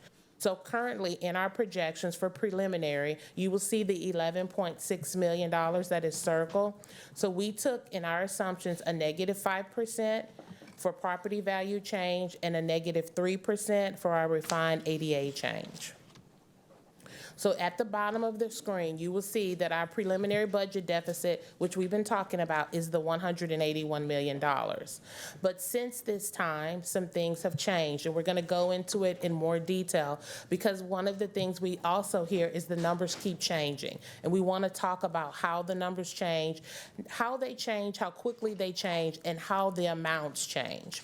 So since then, we've received updated information. We've gotten updated statement of finances, and we've changed our projections from the third 6 weeks to the fourth 6 weeks. So what that does is, if we stay consistent at a property value change of a negative 5% and a refined ADA change of a negative 3%, we will receive an additional $11.6 million. Okay, so what that is saying is our preliminary budget deficit is $181 million. You add the 11.6, our adjusted budget deficit now is $169.5 million. But what we have to be clear on is what assumptions we're going. We have to decide on the assumption and move forward. We have to decide, do we think as a district we're going to have enrollment and ADA decrease as we did last year, and also with our property value changes. Yeah, so I think this is a very, very important slide to really spend some time on, because we have talked about for the last many years how we have not been able to have our expenses be less than the revenue that we receive from the state, right? There's a chart we're going to show that I didn't even stop. It goes back many more years than that. But when you think back to what was happening in 2018, 2019, what was happening? Like unprecedented property value increase. So imagine this table, and instead of going from negative 6%, negative 3%, negative 2%, take that to positive 14%. Do y'all see how those numbers go up from just that negative 4% on 88, 5.9 million, 11.9 million, and just a 4% swing? So imagine what it would do if it's a positive 10% or a positive 8%. I can't even show that. It wouldn't even fit. But that's what was happening in 18, 19. And then you think about average daily attendance, enrollment was increasing, right? And so ADA is our ability to track average daily attendance, but it's a function of enrollment. And so if you had growing enrollment and you had property value increase, think about where you are. You're not even you're way, way off the chart. And so what that allowed us to do is at the end of every year, be able to collect enough money to cover the inability for us to stay within our budgets, if that makes any sense. I mean, I'm just like, does that make sense? And so, sure. Well, but so the other thing I want to say also is that these numbers change every time a new template drops. And when you're in finance and we talk about it, there are templates that TEA, that TASBO, that our consultants give us, because school finance is wildly complicated. And every time a law changes, there's interpretation of the law, and you have people that create these models, and you run your analysis. And every time something changes, a new template drops. And there's a slide that we'll talk about next, and I'll certainly pause to get your question answered, Trustee Singh. But this slide represents the latest template, right? So every time and there's always a template drop in early April. And so the reason I say this is because I keep hearing, Matthias, the numbers change, and it's really, really hard to articulate why it changes. But you just heard information that we got from our chief appraiser that says it's 2% change. That 2% change that's a difference between, that's $3 million, $4 million. I mean, that's the difference between lots of things that we're talking about here. So I just think it's important to talk about at some point, because every time I run one of these numbers, poor Cindy, who works for Katrina and in our finance office, she doesn't just do an extrapolation of the numbers, because hold harmless triggers at different percentages. You actually have to run the model each time. So this took a good amount of effort, but it's really, really important to tell the story. So sorry, Trustee Singh. No, don't apologize that you were on a roll there. I shouldn't have interrupted. This is really good. Okay, so you talked about in the past we've had like 10% increases in property values, right? So if I wanted to just tell somebody, if someone's like, hey, Trustee Singh, why are you struggling, like, how does property value impact revenue for the district? I want to be able to give a correct answer, so I could give an example like, hey, a few years ago, we were having 10% growth in property values per year. That brought in, like, could we say approximately how many dollars that brings in? We would have to go back and look at the numbers. It is tens of millions. Okay, so I could say like it's over $20 million or something. For sure. Some of those years it was, and so there's a slide in the end that'll show you the changes at the end of the year. And so those big investments, those big funds that went to our fund balance, that difference was largely paid for having revenue exceed projections because you're assuming 8% growth and it was 12% growth. Okay. So it's tens of millions. And we can probably go back and to give you rough numbers, but it was a lot. I just need like a sentence, like, so I could say like, hey, when I started as a trustee, we were getting, maybe 20, 30, 40 million dollars more per year just on an increase in property values. Correct. Now we're actually going in the opposite direction. Our property values are decreasing. We're taking a conservative estimate of a 5% property value decrease, which is like how many millions of dollars? So if you assume negative 5% property value decrease and a 3% reduction in average daily Let's attendance. just look at the property value decrease. Like if I just was to forget the ADA stuff. 1.5 million per percent. But it doesn't extrapolate all the way through. Right. Right. So when you get to the higher numbers, the number may become 2 million, 2.5 million per percent. So what's that?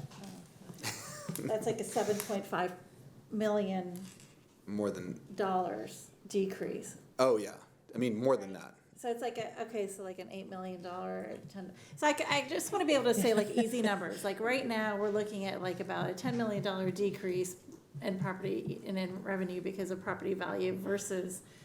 Oh, I see what you're saying. 8 years ago, we were actually getting like $30-40 million increase. Like that's. Yeah, the swing is the delta is going to be it's tens of millions. Yeah. Okay. I'll have to. But basically, it's a bunch more. Oh yeah. Like it's tens of millions of dollars in difference. It could even be like a $50 million. Oh yeah. Yeah. Difference. And it shows that in the slide at the end Katrina will present here in like 3 or 4 slides. She talks about how we would budget a deficit or a small surplus to fund balance, and that the contribution ended up being tens of millions of dollars more. We've shared that slide before, but this is the thing that is the mechanism for why that occurs. Okay, thank you. That makes sense. Yeah. Thank you, Katrina. And at some point, we will show what it used to be. Yes, we will. Okay, so here's additional information, and we do want to spend a little time on this. So when we're looking at our assumptions, we wanted to present a timeline so you can see not only, now we've talked about how the numbers change, but we also want to talk about the timeline. So January 16th, Travis Central Appraisal District gave us our property value estimates, but a decline of between a -3% and a -5%. On February 9th, we received our enrollment projections from our team. On February 26th, our fiscal forecast was completed, and we used the -5% property values, and we used the numbers based on our third 6 weeks data. So you're going to see this change because we want to make sure we're always using the most current data. March 9th, we did our preliminary scenarios, still on a -5% property value, and it was based on the third 6 weeks. March 25th, TCAD gave us our preliminary values were released, and then now she's saying a -3%. So I want to stop here and kind of go down because I want to make sure that we're tying into, these are preliminary numbers. So we got our property value estimates January 16th from Travis Central Appraisal District. We got our preliminary values of -3% on March 25th, but we won't get our certified values until July 25th, and that is after we have had to pass our budget. So I just want to make sure, like, you can see how we're getting revised information, and some of it is not in alignment with how we're creating our budget. So let's go back up. March 27th, Mo Casey, that's one of the templates that we use. They released version 8. April 7th, we had a board work session. April 10th, we consulted with Mo Casey. So I also want to be very clear. our superintendent Segura said it, Cindy is a whiz, but even though she's a whiz, we go back and we verify her numbers. So we went and had conversations with Mo Casey about verifying and seeing if they saw any contradictions or anything that we needed to change in our calculations. April 20th, preliminary scenarios, we also verified on another template. So our superintendent just talked about there are multiple templates. We're using multiple templates so that we can make sure that the numbers that we're presenting are correct. So again, we're using a negative 5% property values. It's based now on the fourth 6 weeks data. On April 30th, we will do a recommended scenario will be developed for a negative 3% property values. And this is where we have to be consistent what we're going to do there based on the fifth 6 weeks. And then we talked about July 5th is when we'll receive our final certified values. Trustees, this is the slide that Superintendent Segura was just talking about. He's correct. You've seen this before. But what we wanted to point out on this slide, you can see from 2017-18, consistently, except for 1 year doing ESSER, we've consistently passed deficit budgets.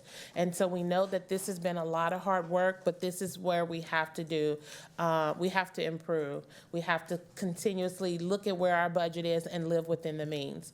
So specifically the numbers that, let's give an example of what Superintendent Segura just talked about. If you look at 2017-2018, we adopted a budget of negative 54.16. That was our deficit, but we actually came in at negative 17.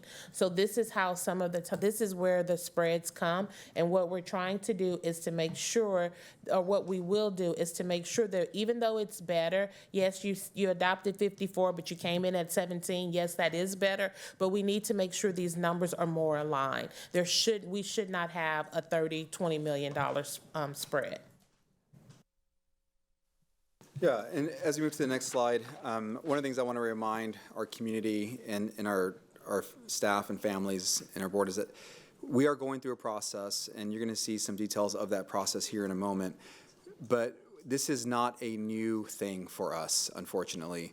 Back in 2018, when I first joined Austin ISD, I remember very vividly Nicole Connolly, who was the Chief Business Operations Officer at the time, working with our Budget Stabilization Task Force and principals and staff, and going and identifying different things that could be considered. And so what is very interesting is many of the people who were here then are still here now.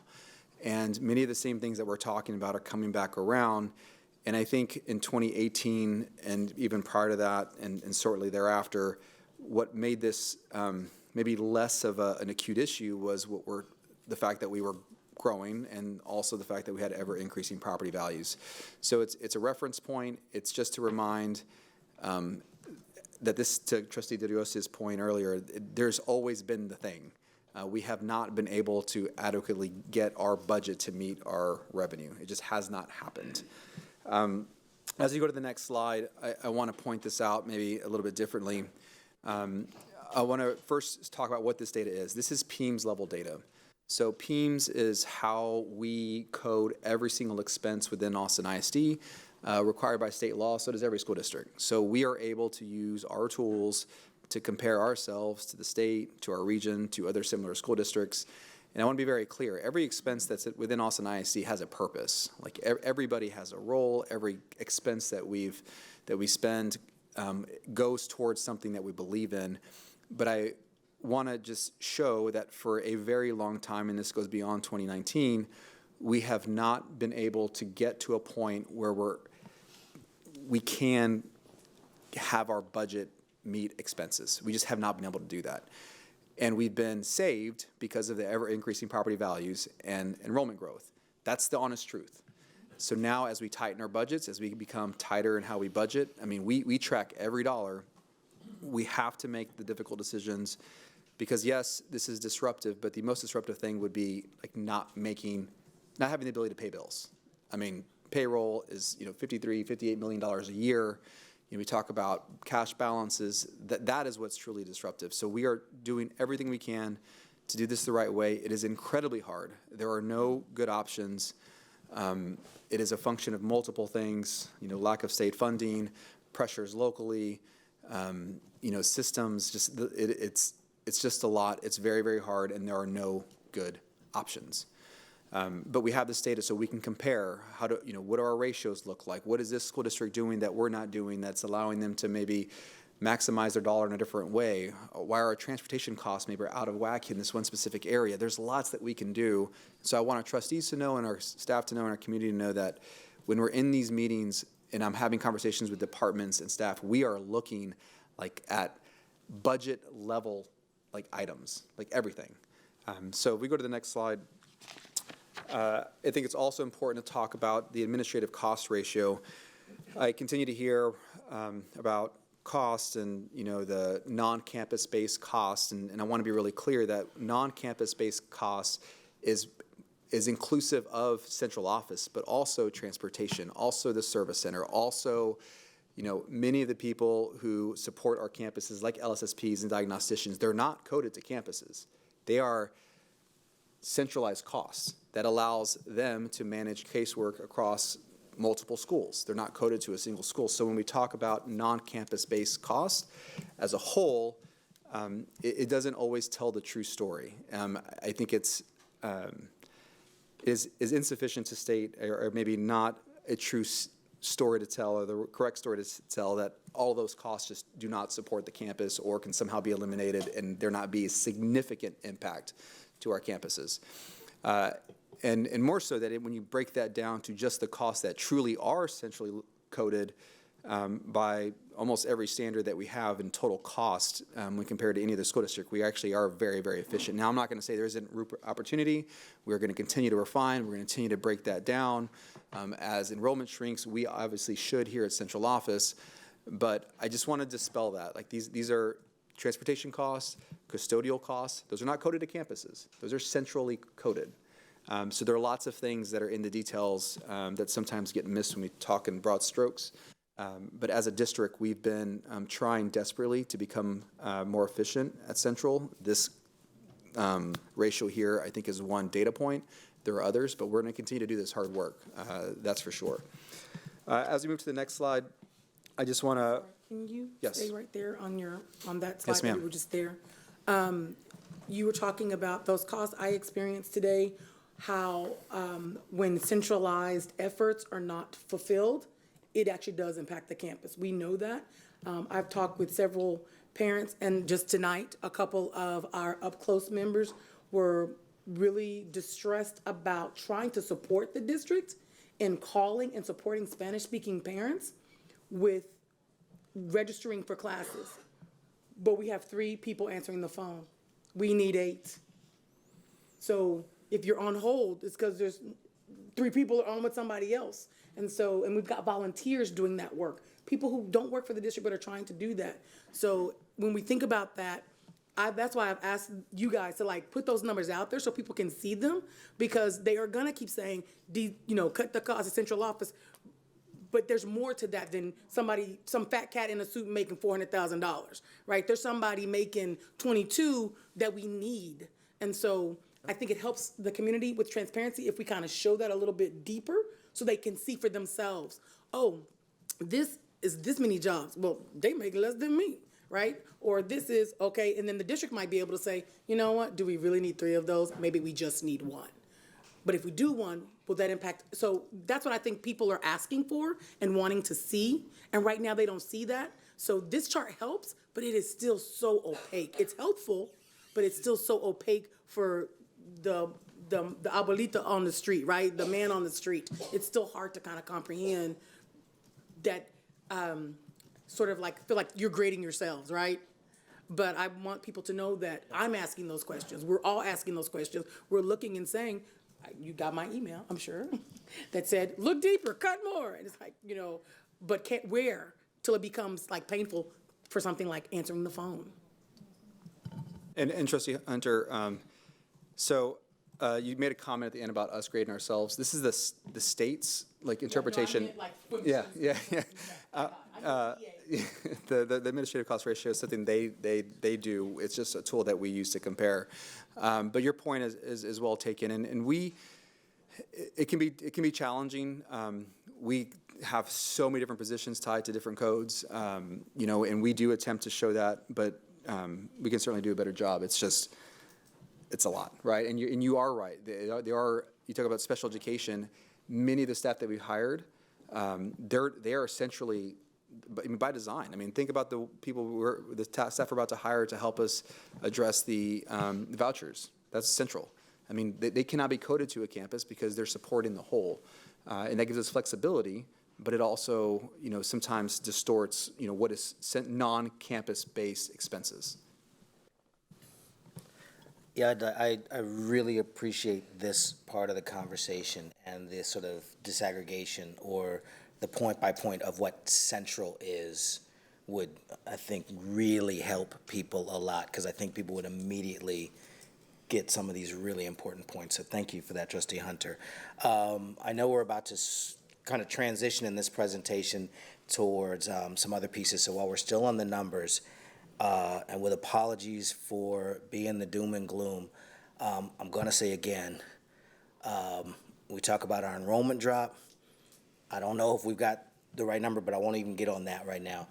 The property tax piece, I don't think, what are we at, 5% anticipation? I do not think that is enough. And with every percentage point accounting for millions of dollars, ain't nobody gonna like this. I think we should be budgeting at a 10% drop in property, in property values. I think there's been about 60,000 protests filed so far in terms of people protesting their appraised values. Every indicator is that this is a big moment. The world is kind of chaotic right now, and that is not good for our values. So I don't know what the implications are, but I'd like us to consider something around the range of 10%, or at least to get, you know what, don't let me make a recommendation. Let's get some second, third, eighth, ninth opinions on this, because I don't think we're at the right number yet in terms of our anticipation of revenue. Yeah, never a double limit to make this job harder. We rely on best available information to make the informed decision at the right time, and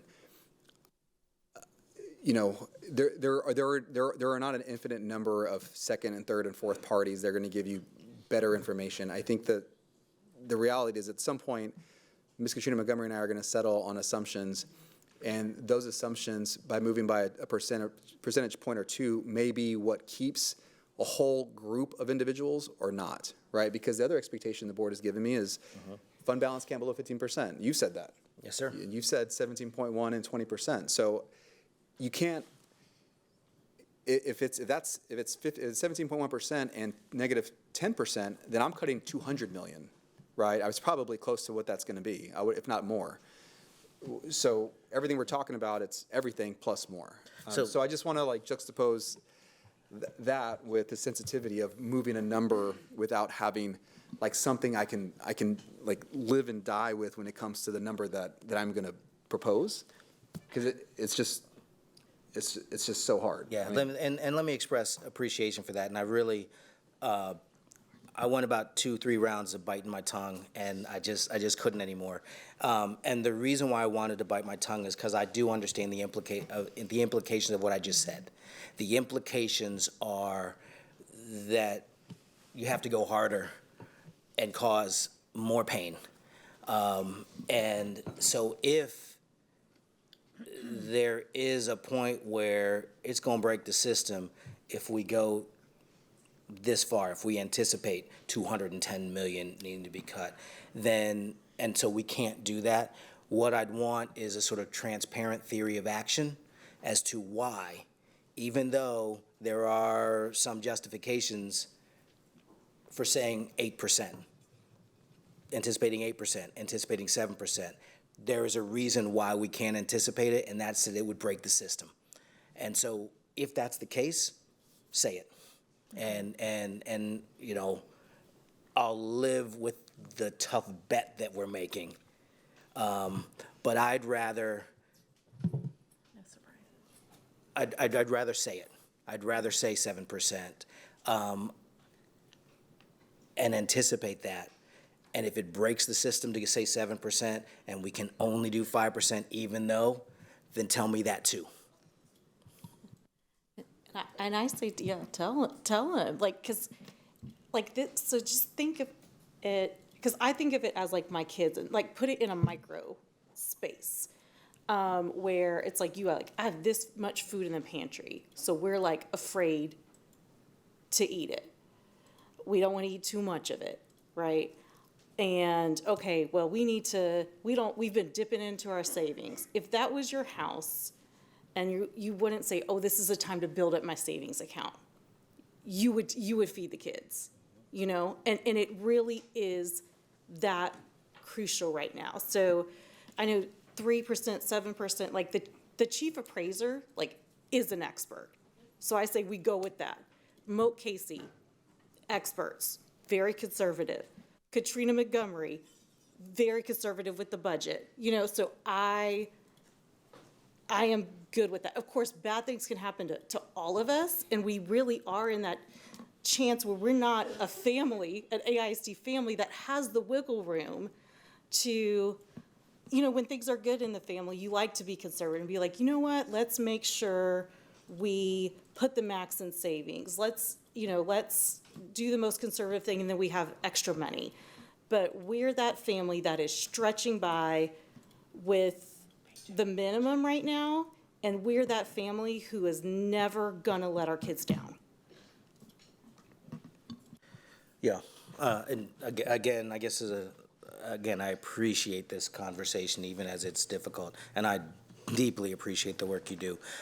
One thing that I keep getting asked about, and that it would be worth sort of sharing once again, is the role of the funds balance. I think a lot of folks aren't understanding that the funds, that you got a fiscal year, you got a calendar year. We start the year 6 months ahead of when money comes in, and that has implications for how things roll out. And if we're going to make payroll month after month after month, we have to hold monies back in order to not be taking out payday loans. So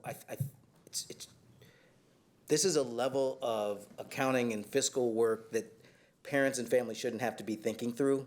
And yet here we are, and folks are just asking the sort of common sense question, why are you holding this money in savings, and not understanding the role it plays in making payroll. So can you just speak to that really quickly and help us understand? Yes, thank you, Trustee Foster. So the easiest way for us all to understand it is our fund balance is our savings account.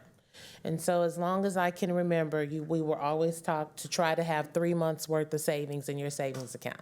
And sometimes we don't, but that's what we've been taught.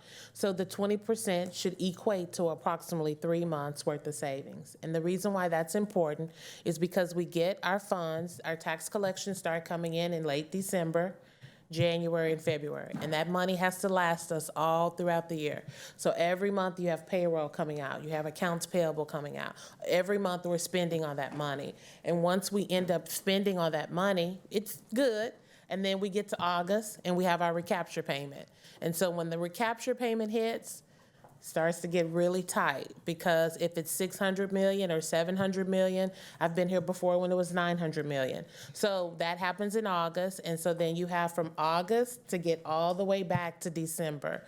And so money's good now, but in August, once we pay that recapture payment, it's tight. And so that's when we start having to look at what we're spending. So the purpose is, it's not like what we do. So here at the district, we get paid twice a month. So if you get a little bit low, you still have enough, you can make it another week, right? We can cut down, eat a little less out, but that's not how it is. We get the majority of our money in December, January, and February. So we want to make sure that our fund balance, or our savings account, is as healthy as possible, so that we don't end up having to continuously do loans. Now, I want to also say this, other districts are doing it, right? But I think when we talk about what are our values as a district, who do we want to be? We want to be able to pay our bills, and we don't want to have to pay interest because we're borrowing money every year. So that's what we have to start thinking about. We need to start contributing, and I understand your point, Trustee Hunter, but Trustee Chu, Willie Chu, but at some point, we have to make sure that we're building up that fund balance. But I do understand what you're saying. Did I answer your question? Can I say something real quick? So I really appreciate what my buddy here is saying, and just tell, I appreciate what our superintendent said, like, hey, if we use more conservative assumptions, it could really break us. And so, but just being clear about what's happening is really important. I'm really happy to see slide 5 where you show the work, how you actually came to this 5%. So thank you for that. I would be curious to see. I'm more hung up on the enrollment piece, actually, but I do appreciate seeing that. Okay, we're assuming 3% lower ADA for next year compared to this year. Can you tell me what the drop was in the ADA for the previous 3 years? It's like, are we consistent? Was it about a 3% drop? Are we? No, it was. So remember, weighted average daily attendance is it is not enrollment, right? And I think that's sometimes we think about enrollment as the same thing, that they're different. So you can have enrollment decrease at 5% and average daily attendance decrease by 3% because the system is doing better. That's us. I mean, it could conceivably be worse. No. Oh. We are tracking, well, kids are showing up also, but we are also tracking and doing attendance better. It's a whole system, right? So so there's just, I can't even tell you how much work that the team has done to actually take attendance. 10 a.m., everybody knows. Yeah. But the reason I say that is because the way that you collect attendance is a large determination of the accuracy of the students that are in the class at that moment, right? And so if you miss it by 0.5% every single week over the entire year, that's millions and millions of dollars, right? So so when it comes to average daily attendance, as far as a percent reduction, it's declined. I think last year was. So the year before last, it was like 1.5%, 1%. It's been tracking with enrollment. So if you had a 1.5% reduction in enrollment, then you had the kind of correlated 1.5% reduction in average daily attendance because the system had not improved, so that difference was the same. Well, now you had a 4% reduction in enrollment, but only a 3% reduction in average daily attendance because the system improved, right? So it's not correlated. It's not stair-stepping down the same way. So it's kind of like doing this. So I would say last year's was largely driven by enrollment. We helped offset at least 1% of the 4 because of average daily attendance. Prior to that, it had been 1%, 1.5%. Because if you think back, 2022, 2023, and into 2024, we were 700 students off. Sometimes 1.1%. It was never more than I think 1.25%. Okay. So that's what we had seen this last year. This was a drop. I mean, and we have a really good understanding of where those students were last year and what schools are not attending this year. Okay. Many of our schools have grown, but many of them, especially in the Rumberg area, Navarro, due to other things outside of our control, have been adversely impacted. So it sounds like you have done the math. I've done lots of math. But I would like to see the math. So if that is something that can be shown and either shared with trustees or in a future presentation or something that just kind of shows how the system improvement is actually increasing our ADA. It is helping to increase the ADA, even if enrollment is dipping. Like, I really need to better understand that. So to be crystal clear, this average daily attendance is the same reduction as last year. So we're not saying that the ADA is getting better than last year. We're using the same as last year. Okay. So I don't want you to think. Sure. Okay, so are we saying that we expect a 3% lower ADA Correct. next year? Correct. But that's going to be because of the enrollment decline more than Yeah, we're. the attendance system. I don't think it's going to be 3%. I think it's better, but I'm not I'm Well, not so, able yeah, to, okay, so- I am going against what I think is going to happen to be responsive to the board concerns Okay. around conservatism. Because I'm gonna be like Trustee Foster and be like, I think it should be, a -4%, but I don't want to, but show me the math and I'll stop talking about it. I think one of the things we talk about all the time is where did we lose students? I know where we lost them. What were the driving factors for that? We had students that left and we had students that are not coming.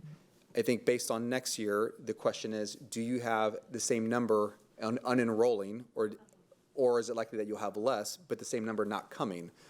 Well, so then it would suggest that it would be less than 3%. I'm not saying we're growing, but it has not been. Last year was a pretty significant year.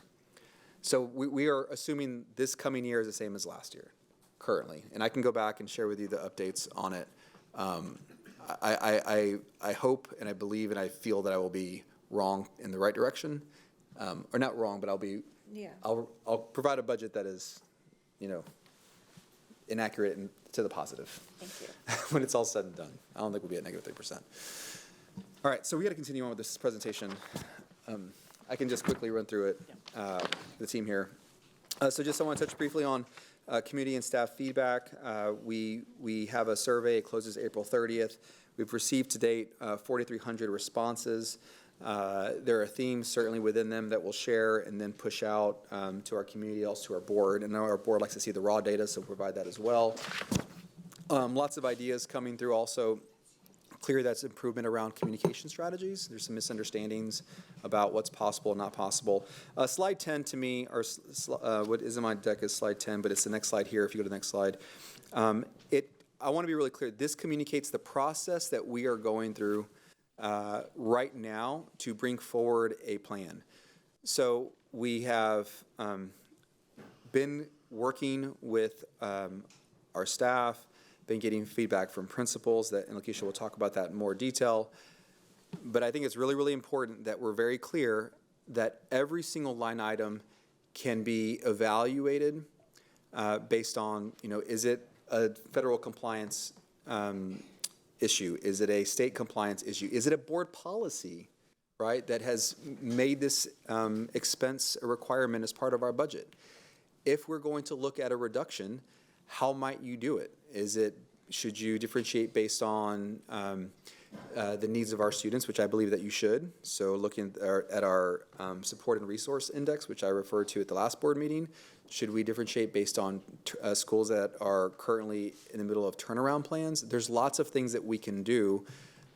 And so when you see the work, what you're going to see is a line item that has a budget, a potential reduction, and you're going to see how we're approaching that reduction based on all the things that we've heard to date.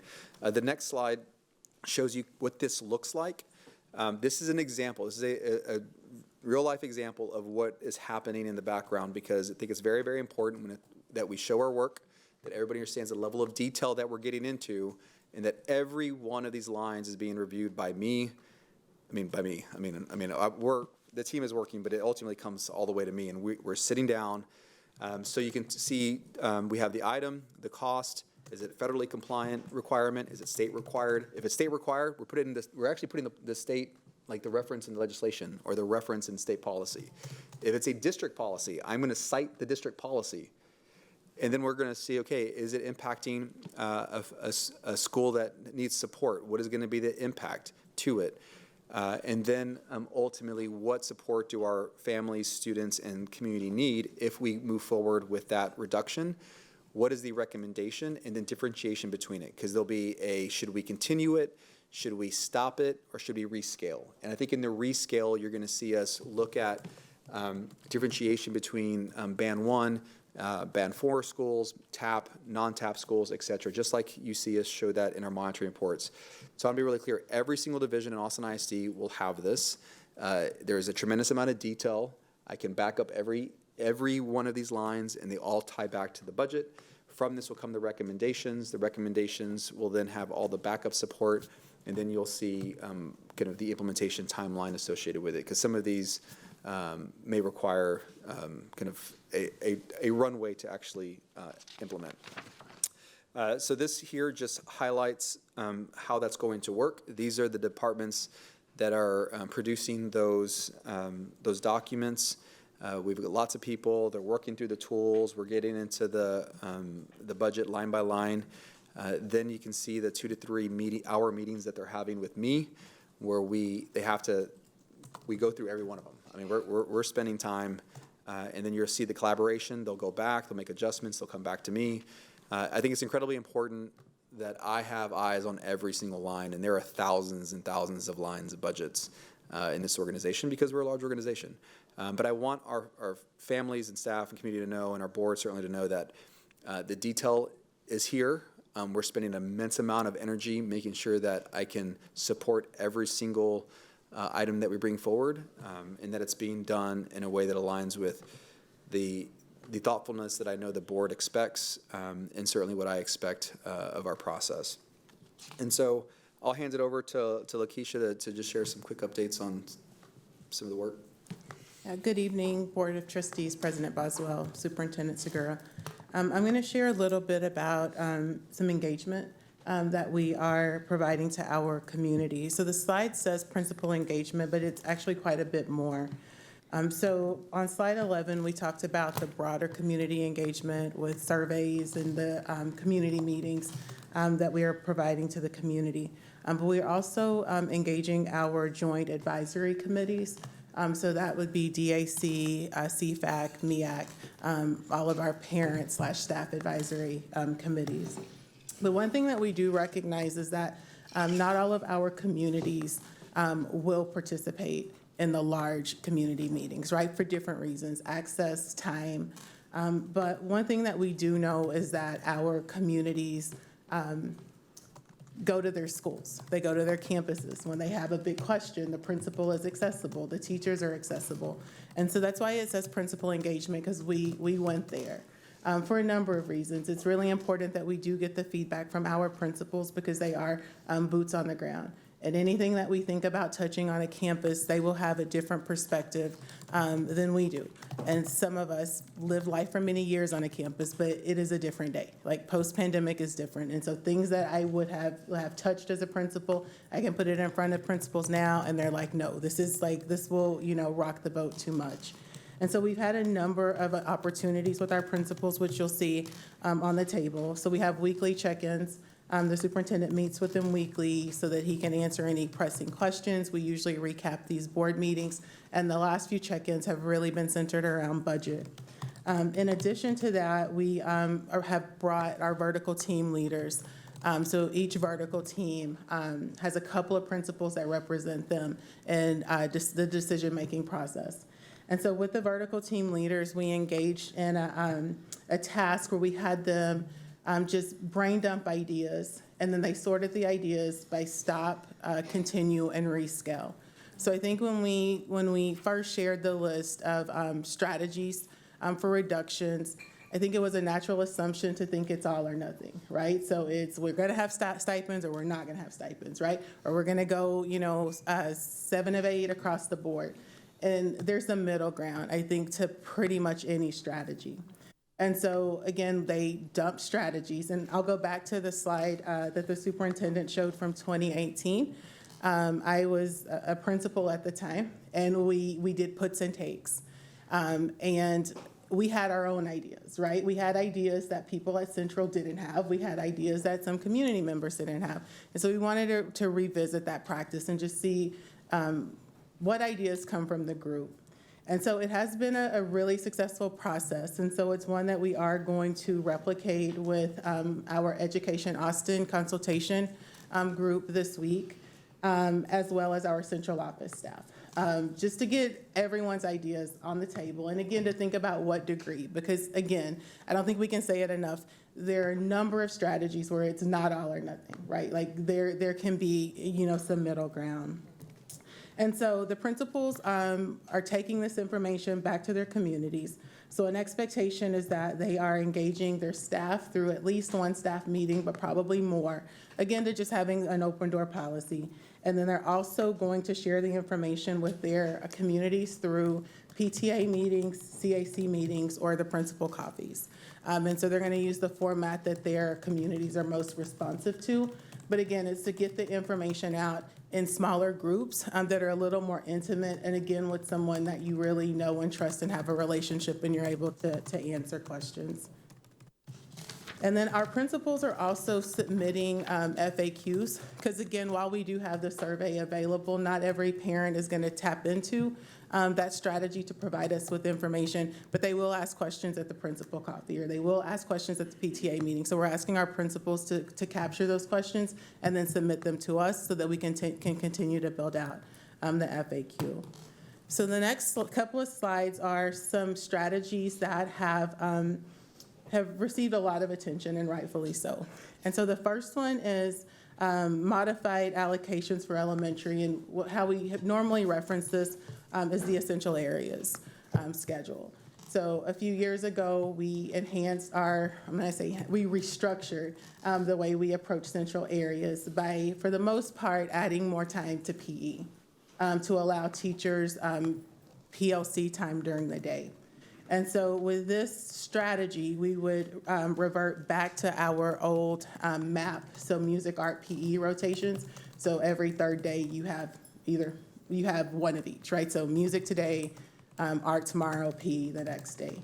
But some things that we do need to consider is that does take away the PLC time. So the teachers still have their 450 minutes every 2 weeks of planning, but we have allocated 90 minutes now for PLCs, and that would come out. So we need to figure out how we would provide them with the time and space to learn. We're kind of thinking about maybe how we can use PLED and things like that. It does reduce their flexibility in some ways because when you go the music, art, PE, it's pretty standard, right? And so there's not a lot of flexibility with that. But again, things that we can work through. When we talk about how we might be able to just not go all or nothing, we're exploring, do we leave our TAP campuses on the current model, because then the teachers do get PLC time during the day. And one reason it's helpful, second reason is that it's built into their TAPs. And so their turnaround plans say that we are going to implement structured PLCs. So these are all things that we're considering, as we make a proposal. So on the next slide, this is the secondary allocation. So secondary is a little different because this change does impact classroom teaching positions. So whereas the elementary plan essentially impacts music, art, and PE. So I think something that's important as we discuss with principals, and the principals are having discussions with their teachers, is again, I think we talk about 6 of 8 or 7 of 8. But as we have allowed people to bring ideas to the table and to be a little more creative, we have some sample schedules that are 8 of 10, right? And so that just speaks to the fact that there's a lot more to the conversation than one or the other. And the way that you arrive to those ideas is to engage all the different groups of people. So again, we're really leaning into to rescaling. And then the last strategy that I'm going to cover today are stipends and allowances. And I think the big takeaway from here is that we're looking at stipends essentially in 2 buckets. Direct instruction. So when we hear from our teachers that provide special ed services on campus, or our bilingual teachers that receive their bilingual stipend, that would be direct instructional stipends. Indirect instructional stipends would be for travel stipends or cell phone stipends, department chair stipends, right? And so we don't have to look and address every stipend in the same way. Again, it also could be a reduce, not an elimination. So again, all conversations and areas that we're receiving feedback, and I can say the initial survey feedback that I looked at or heard discussed with Allie a few days ago, we received a lot of feedback on stipends, on who should have it and who shouldn't. So again, I think we have a lot of feedback to make some very informed recommendations. And go ahead. Well, so I was going to segue, but one thing I wanted to touch on here with our trustees is this process is allowing us to get into the weeds of every single line item. So in full transparency, there are stipends that are embedded in other object codes that didn't actually appear in the initial runs. And so an example of this, like in the initial $30 million number that we shared several weeks back, we didn't have substitute stipends. They're in there. There are lots of them. And there are many other divisions that have stipends, but they're not coded as stipends, but they are stipends. They actually are written as stipends. They are budgeted as stipends, but they're not coded that way. So this is going to evolve, and I think just to reinforce Lakeisha's point, we are being hyper thoughtful, making sure we know everything, and then ensuring that we apply the right approach for each stipend type and recognize that all of them are going to be different, or that there's a different consideration for all of them. And you see TBD there because there's still quantification required because of where they live. And there's also others that are coming about that we'll certainly be sharing in all of our documentation as we move forward. Very briefly, what is a substitute stipend? Thank you. So an example of this is if one way to do it, I would say, and certainly Dr. Denisha can say this, is if a substitute is at a school for 45 consecutive days, then we will supplement their pay for $20 for each additional day after that, and continuing on. And so that is viewed as a stipend on top of the base pay. If it's a Title I school, it's actually 25 days. What was it? 20 days. So there's that, and then you add the next 10 or 20 on top of it, and then it continues on. There's also $5 for Friday. there's more for Friday. Yeah, there's lots of dollars that get applied to substitutes base pay. And so one of the things that we're looking at, if I can speak a little freely here, is the question becomes, if you're spent just substitutes as a whole, cost-wise, is it preferable to move to a TA model and actually have staff like assigned to the school, right? And then back off the need for substitutes as a whole, because this doesn't even include substitute costs. That's $20 million.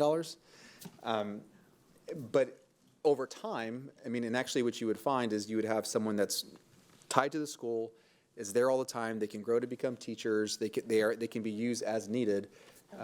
So there's a lot of stuff in here like that, and that's not even on this line. But there are a lot. I can list, and we're going to list out all the different stipends that are tied to substitutes. That's only 2 or 3 of them, but there's others.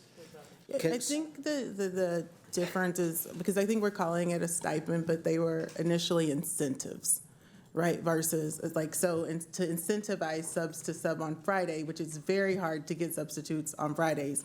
You get an extra, right? So you get an extra $10 if you're a Friday sub.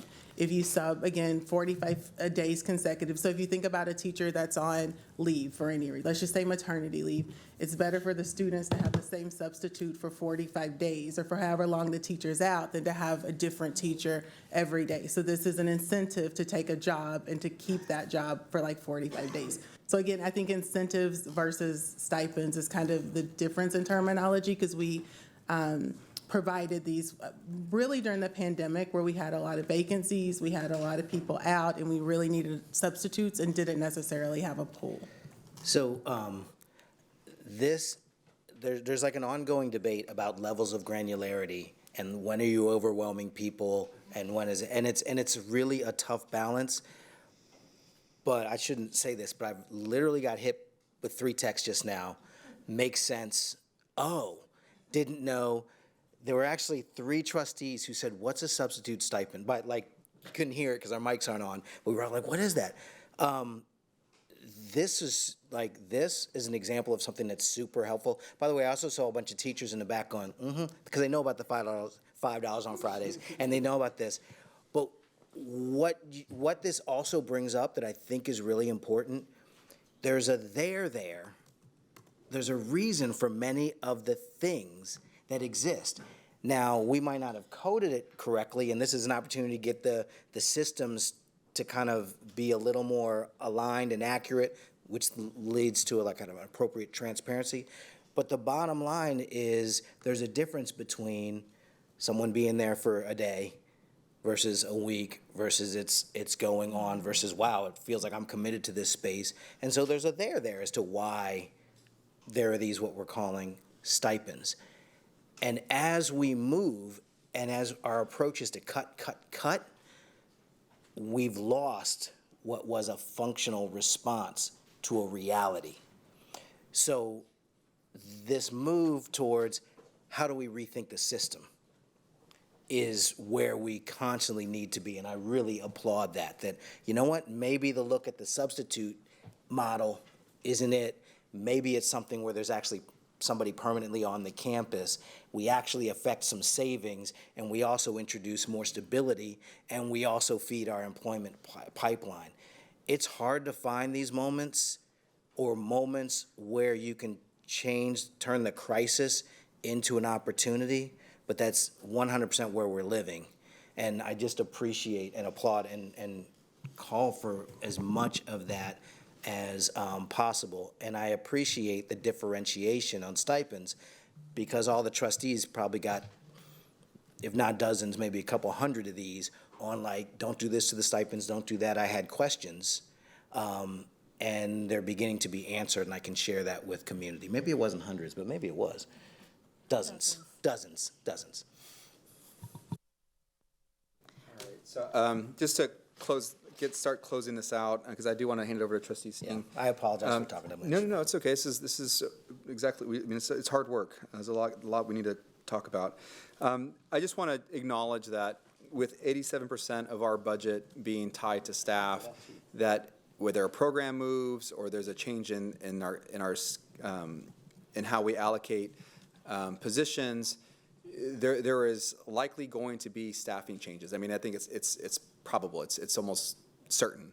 And so we have defined policies that we will follow, just to be really clear, DFF, DFFA, and DFFB.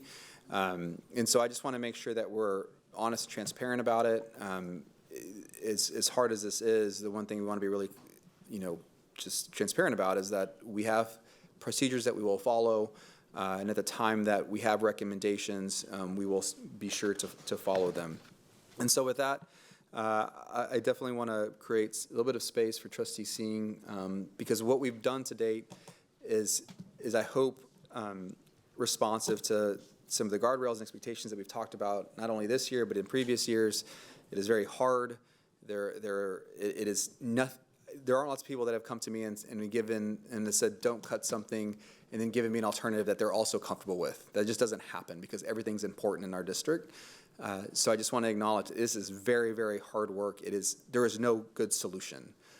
There just isn't. And no amount of revenue generation and no amount of it's not going to fill this gap. Like, we just have to do the hard work. But Trustee Singh wanted to create space to see if the direction we were moving in and the approach that we're taking was responsive to maybe some of the expectations, because like we talked about, we have to create assumptions, and the assumptions we will follow and have a target based on the identified deficit, but that is going to be set by expectations around bringing back, a budget that has dollars being contributed to a fund balance to move it to 71.1%. It assumes real estate, there are things in there, and I just want to make sure that we're clear about those expectations, because if the target is $200 million, because we're shifting over an assumption and there's the will of the board to do that, like, that's a different conversation, right? So I think Trustee Singh, if there's any thoughts or. Oh, I just had a question, but President Boswell, did you want me to talk about this in a general way, or? I think the guardrails in a general way would be helpful. I think we're way past time on everything, and I don't want to spend. So, I mean, I think there's not much to say beyond, like, we came up with very general guardrails and expectations, but I think for these to actually be valuable, we need some real specificity around it. And I just want to say, like, for the one thing I think many of us said was, like, use an equity lens. And I think it would be helpful for the administration at a future meeting to kind of go into the weeds on how you're doing that, like looking at the different tiers, like show us the spreadsheets that you guys are using to give, different weights to different things dependent on the tier that a school is in. I think that's really important as a first pass. But the thing that I'll just use my platform to say, I still think that we need to have more work done on the baseline academic program. and have some real clear explanations and transparency around campuses that are getting above and beyond and why. And I think that in some cases it's going to be extremely helpful, and it will be like, oh yeah, for sure that campus should be getting this many more staff. But then there might be somewhere where like, is that really fair? Is it fair for this campus to get like this extra really cool program while we're talking about cutting stipends for bilingual teachers? You know, that to me makes no sense, honestly. And so I'm going to, again, need to see some of the details on that. But I did want to, if it's okay, to kind of talk about, go back to the stipends thing, the slide. So there, I don't think I heard you all talk about stipends that we give to staff that may be bilingual certified or SPED certified, but are not directly working in classrooms with students. Did you mention that or no? Okay. Okay, so that's something that maybe we can talk at a later time, but We're aware of that. yeah, okay, okay. But I just want to say, like, you know, I pulled up our scorecard to kind of go back and be like, just ground me in this as we're thinking about this. And I think that's going to be helpful also for for like the next round of budget conversation. Because as I'm thinking about this, I'm like, okay, we can't, you know, most of our goals have to do with third grade reading and math. So we really, I mean, in my opinion, I don't really see how we could cut bilingual and SPED stipends and you know, like things that directly impact the things that our scorecard is prioritizing. So I think it's just important to bring the goals that we as a board have adopted as like the main guiding goals and really think hard about how this is going to impact our outcomes. I know you all are doing that. We just haven't talked about it that way. Yeah, and I think, so you're, I think, making my point stronger when I think about the assumptions. Because if the assumptions move, or if the expectations of the board are something greater than what have we've assessed them, then there may be nothing that we can do except these stipend or something like this. And so whenever we talk about taking something off the table before we get through the work, I am 1,000% hypersensitive to impacting things that are tied to compensation, but I am fearful of taking something off before we get through the end or through the work, because there's no room. Like it's not possible, like to do unless, you know, it's just, I hear you, and I but think that's I don't want to, but in this form, I don't think it's appropriate for me to say, hey, I think we should cut this, this, and this. I don't think we want to have that conversation right now without really understanding. Like, that's why it's so hard to do this without an academic plan. You know, we're kind of in a situation where the budget is driving the academic plan. The academic plan is not driving the budget. And that's like the difficult part for me. It's like, you know, we have not as a board said, like, every child should have a librarian, you know, every child should have this, every child should have that, and then think about everything else that could be cut, because there are probably things that you considered cutting that didn't make it to this list, and we haven't really talked about. This is not a list, so that we're looking at everything, to be clear. I know. So everything is on the list, just to be honest. Like the sheets that we have that I shared, this is just a highlight overview of one of the areas. The sheets that I showed, every single cost in our district is being considered, and that's. So we should. I mean, that's just, I mean, I have to. But I know for sure, but there are certain things that keep bubbling up. And so. And there are things that we've found that because they're so embedded in our system and they're large items, as soon as I call them out, because we're going through them now, it'll be the thing that brings the conversation forward. If that makes any sense. Like, there's lots of things that I know, that we and I do. think that's true. And so I'm just saying, like, and I don't know if other trustees agree, and I know we're doing. Okay. So here's the question that I sent to Josh that you guys asked us to. And I'm thinking about my child's middle school experience, where she started Spanish at one school, middle school in Austin, went to another middle school, but there was no Spanish too. So then she had to wait till she went to high school. How can we cut anything when we don't know what the baseline is? What I'm asking for, and maybe we're not ready to do that, but I still don't understand how we can cut. I'm just gonna make up an example.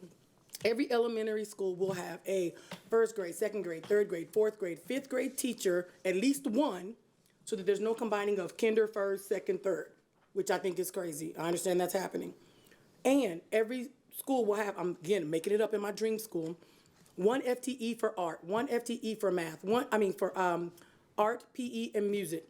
Some sort of health professional, whether it's an RN, LVN, or CNA, but something like that's a baseline that no matter what school you go to in Austin, you get those things.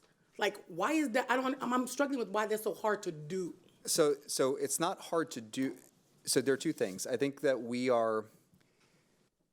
this is where I think the baseline academic program gets confused with staff allocations, because and we are working on this for you for the board, Trustee Singh, right, to show the status quo of staffing allocations, so you can see where there are anomalies, for lack of a better word, in our system when it comes to certain schools, right? Because we do have schools that have different allocations because they've either been set so because of the board policy, right? That's been the case, or that the program, for whatever reason in the past, was allocated an additional position, right? So we are going to have that. It's already being produced.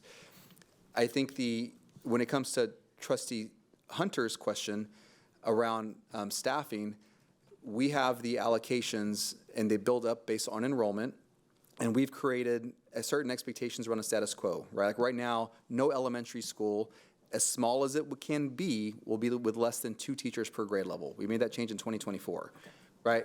Now, the problem is that when you begin to use weighted methodologies and allocations, and you begin to weight different student groups, and then you take multiples and you start looking at different factors, you begin to add lots of staff to schools very quickly. And so what we're going to show is the status quo, and then through the academic vision, you arrive at where you want to be. I can produce a baseline academic staffing allocation model, but it's not going to, I think, meet the needs of the board until you go through the academic visioning process. What I'm going to provide is what we're doing now. And you have counselors, and when it gets flipped up, we have APs whenever that ticks over, and so there's a lot in there, right? So Single gender TEA schools. Have like something that says every school, every district is responsible for bottom line. You cannot operate unless you have this bottom line. We have that. Okay. Yeah. See, the people in Austin don't know that. I gave an example today earlier, and I think I shall use it now. I wasn't going to use it, but I think I shall use it now. My children have never had a peanut butter and jelly sandwich. Do you know how many peanut butter and jelly sandwiches I've had? They've never had a peanut butter and jelly sandwich. My daughter took sushi to lunch.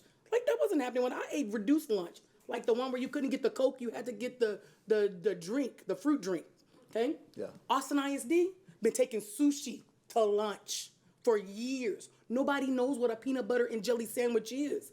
And right now, we're just saying, you get sushi, you get peanut butter and jelly, you get ramen, and it's not mixing. So what can we say if I just landed on this earth from another planet and I said, I'm an alien, I want to take my kid to elementary school, what do they have? The question can be like, what zip code? Where do you live? What are you looking for? Music, PE, Yeah, I think, and instruction.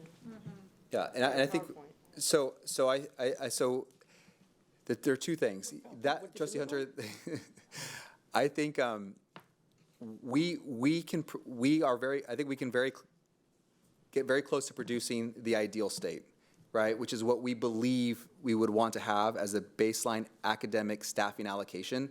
And the reason it's nuanced like that is because when you think about high schools and middle schools, many of them run programs based on the same staffing allocations. Like we don't staff to the program, we staff them based on enrollment, and they choose how to use their staff to support their program.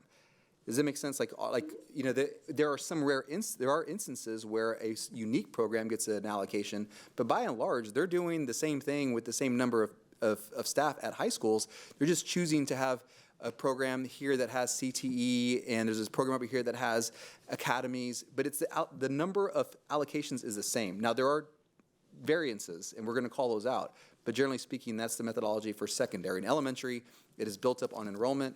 We're going to show you that, and I'm going to share with you, this is what I would think. could have a principal, you can have a counselor here, you know, and we talked about counselors today because Dr. Maxwell and I were actually doing this very task that we're talking about, required by state law. I mean, we went through it all. But the problem is in our staffing models, you very quickly get to this sushi. Very, I don't want, it's hard to say, but you know, that happens very quickly because of the weights that we've added in our system. You can't, it is so, we're going to present it, just to be clear. But I hear you both. That's what we're moving towards. But I don't want to say it's a recommended baseline academic program because that's different than what we're doing now. I was going to say, I think that's a good start, but there are certain things, though, that you as a superintendent expect every elementary school to have. Yeah. And you have ratios, like for counselors. So I think for me, like if you can start with the staffing allocation, that's great. But I think the district probably does have certain requirements for the number of minutes of specials, like a minimum. I know some will exceed, but like if there's anything programmatic that you can put in, I'm not saying define all the unique programs, that would take a long time. I'm just saying the things that you expect a superintendent to see at every elementary, middle, and high, along with the staffing allocation, would be a great place. We have that. We are, that is, thank you. Yes, we will present next week. Thank you. Next week. So have you gotten all the way through the presentation, or do you have more that you want to We're probably pretty good. I mean, I want to answer questions that you all have. Okay. I mean, I know that we have a workshop coming up. I know there's some extra things, and we're still gathering input from our staff and our community. Thank you for updating us about what that's looking like. And thank you to all the 4,300 people who have weighed in so far. Really greatly appreciated. And I know that we'll have a workshop with another chance to give input. So thank you for all of that. Do we have additional questions or comments before we move on? Okay, I just have a couple, and I don't need answers. I just want to kind of run through just my list of things I'd love responses to later. One, thank you for the administrative cost ratio work. I really appreciate it. I have pulled the 20 biggest districts in Texas. We were number 2 when we first started bringing it down, right behind Dallas. Thank you for the work that's been done. Looking at 2024-25 data, we were number 6, and based on, so we were at a 0.09, then we were at a 0.08, and now we're at a 0.07 is your estimate based on this year. We are still near the top of those 20 biggest districts. You know, we still have work that we could do to do that. So I think just hope will continue. I know every cut hurts right now. And I know the community who's pointing that out are still seeing something. And just want to be sure that we're still looking for those opportunities, as painful as it all is. And I know that was really painful at the end of last year. For the positions that support our campuses from other places. I'd like to understand, and I can have it in writing, the impact of lowering the ADA versus lowering enrollment, the enrollment projection for our revenue projections and for what that looks like with staffing. You know, if we have the 3% drop in our average daily attendance versus that projected enrollment, I'd like to understand what that means, depending on where we put that 3%. And I don't need an answer now, I just love it in writing. And then I remain very interested in looking at cuts that we could make to technology. You know, I think we heard from one of our struggling middle schools, have heard from a community member who says our kids are spending most of their time on screens. I doubt that's true, and I know we're doing things, but I think, you know, people over products I really want to be thinking about that. And then when we talk about staffing changes and policies that we will follow, I want to be really clear that when we're talking about 7 of 8 and those big savings, we're talking about people who won't have jobs. That I don't want to be euphemistic about it. I want to be really clearer about it. And that we're talking about people who have jobs now who won't have jobs. And I just want to be really straight.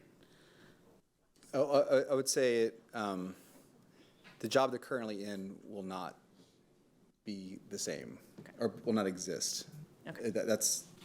I just want to be really clear with our community and not talk around it. I want to be really direct when we say we're going to follow policies for RIFs. reductions in force. We're going to follow policies for if that's what it comes to.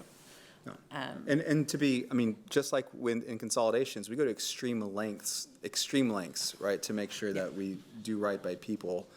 I think given where we are, it's impossible to say that we could, you know, to go through this without having an impact, right, and that occurring. But we go to extreme lengths to do whatever we can, and I think the consolidation process is one effort, and it showed that. This is obviously a different effort, but we're always very thoughtful in wanting to do the best we can.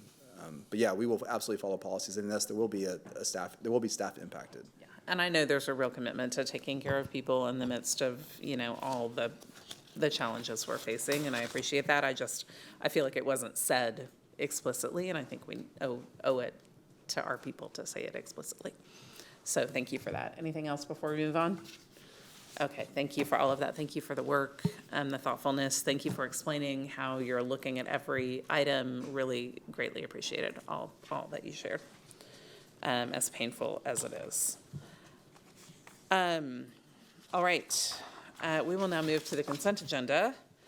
The administration has pulled agenda items 13.3 GF local.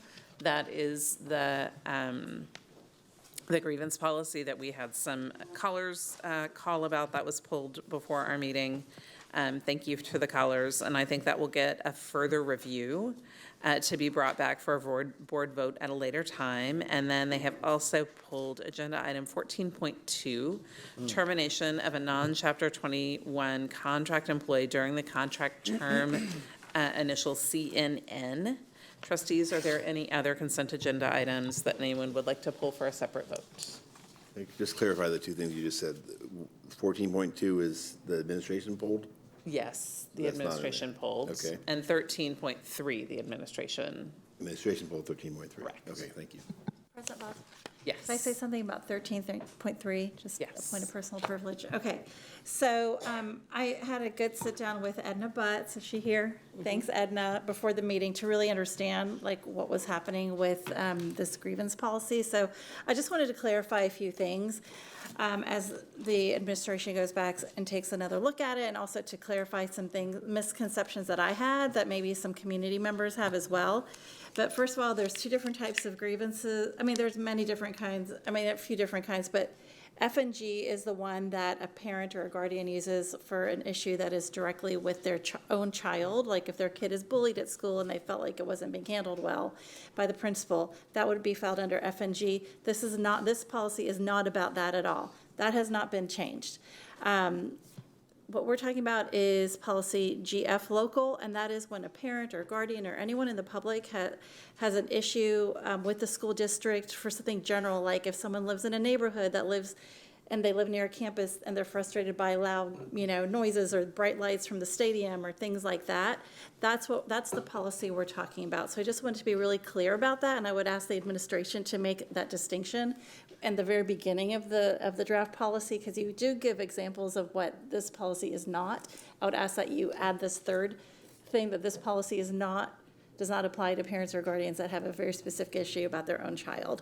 Relatedly, SB 12 relates to policy FNG, not GF. And so I know a lot of folks who are emailing us are sort of conflating SB 12 with GF local. That is not the case. In fact, TASB, I know like our staff called TASB, the Texas Association of School Boards, they're the experts on this, and they clarified that as well.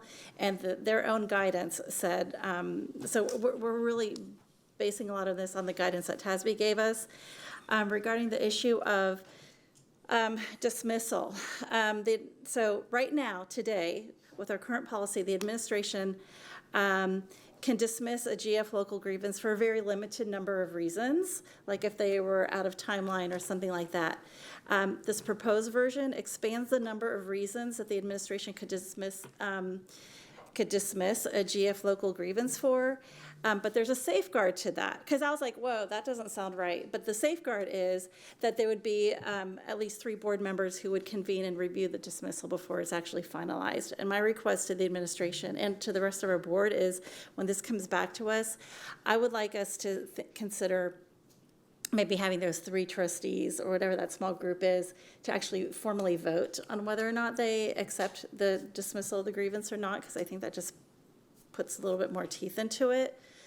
But I think that's still up for discussion. And the other issue that I hear a lot from the community is the number of days to file a grievance. Well, the policy that we have in our books today says 15 days. And the new proposed GF local also says 15 days. So that has not changed. And that's also what TASB recommended to us. If the board wants to increase that number for whatever reason, I think that is something we should talk about, but I just wanted to be clear, that has not changed. And what people might be thinking about is SB 12 does recommend us increasing the number of days that parents can file a grievance, an FNG grievance, to 60 days. But we're not talking about FNG right now. And I don't know where we are right now on that one. Our current FNG just says 30 days. So when we get around to updating FNG, we can talk about if we want to keep that 30 or go up to 60, because I know we're a district of innovation. But that's a lot of talk. But I wanted to just summarize some of those key issues. Edna, did I do good? Okay, thank you. Thank you for your little tutorial. But I'm going to put this explanation up on my socials as well, just so people have it. But you guys are spending a lot of time and effort emailing us, and I just want to make sure that that time is like that you're just a little more informed as I am now. So thank you all very much. Thank you for that. Any items to pull for a separate vote? Trustee Kaufman, do you have? Okay. Okay, perfect. I won't get into a discussion. I spent plenty of time at the last meeting on GF, but I just want to clarify, I'm not aware of anything in here that would have 3 board members making the decision with the superintendent about that. I only see that they would be in consultation with the board officer, but another day. That might be something to be worked out. I was thinking it would be like the little group that comes together to see for grievances, but maybe it's the board officers. I think it's something to consider, but I don't think Sure. that's what's in the policy now. That's what, just clarify. Okay. Thank you. Thank you. Okay, Secretary Foster, do I have a motion to approve the consent agenda? I move to approve consent agenda items 8.1 through 8.4, 9.1 through 9.8, 10.1 through 10.3, 11.1 through 11.4, 12.1, 13.1, 13.2. Second. Sorry, is there any discussion? Okay. Having a motion by Secretary Foster, a second by Trustee Quintana to approve consent agenda items 8.1 through 8.4, 9.1 through 9.8, 10.1 and 10 through 10.2. 10.1 through 10.3, 11.1 through 11.4, 12.1, 13.1, and 13.2. All in favor, please raise your right hand. And the motion passes by all on the dais. Our next agenda items are for a separate vote. These are 14.1 through 14.3. And before we address those items, I'd like to inquire if any trustees wish to convene in executive session to discuss these terminations. Our standard practice is to convene in closed session before we vote. To convene before we go. We don't Yes. need that. Thank you. Yeah. Okay, so we'll change the script on that one. Okay, so before we consider those, we will recess the open meeting at 9:01 p.m. Thank you for reminding me of that practice, and move to executive session pursuant to Texas Government Code sections 551.074, 551.072, 551.073, 551.087, 551.076, 551.0821, and 551.071. Thank you, and we will be back after we have a chance to discuss these with council. Thank you.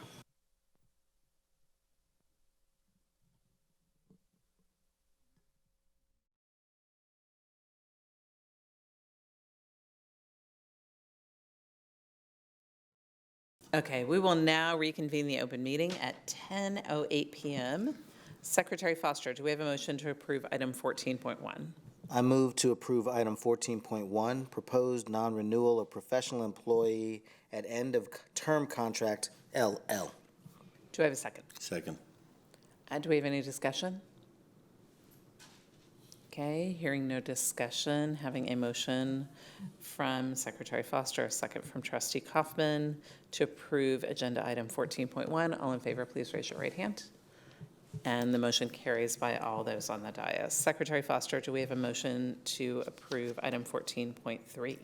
I move to approve item 14.3, termination of professional employee during a probationary contract, SE. Do we have a second? Second. Any discussion? Having a motion by Secretary Foster and a second by Trustee Kaufman to approve item 14.3.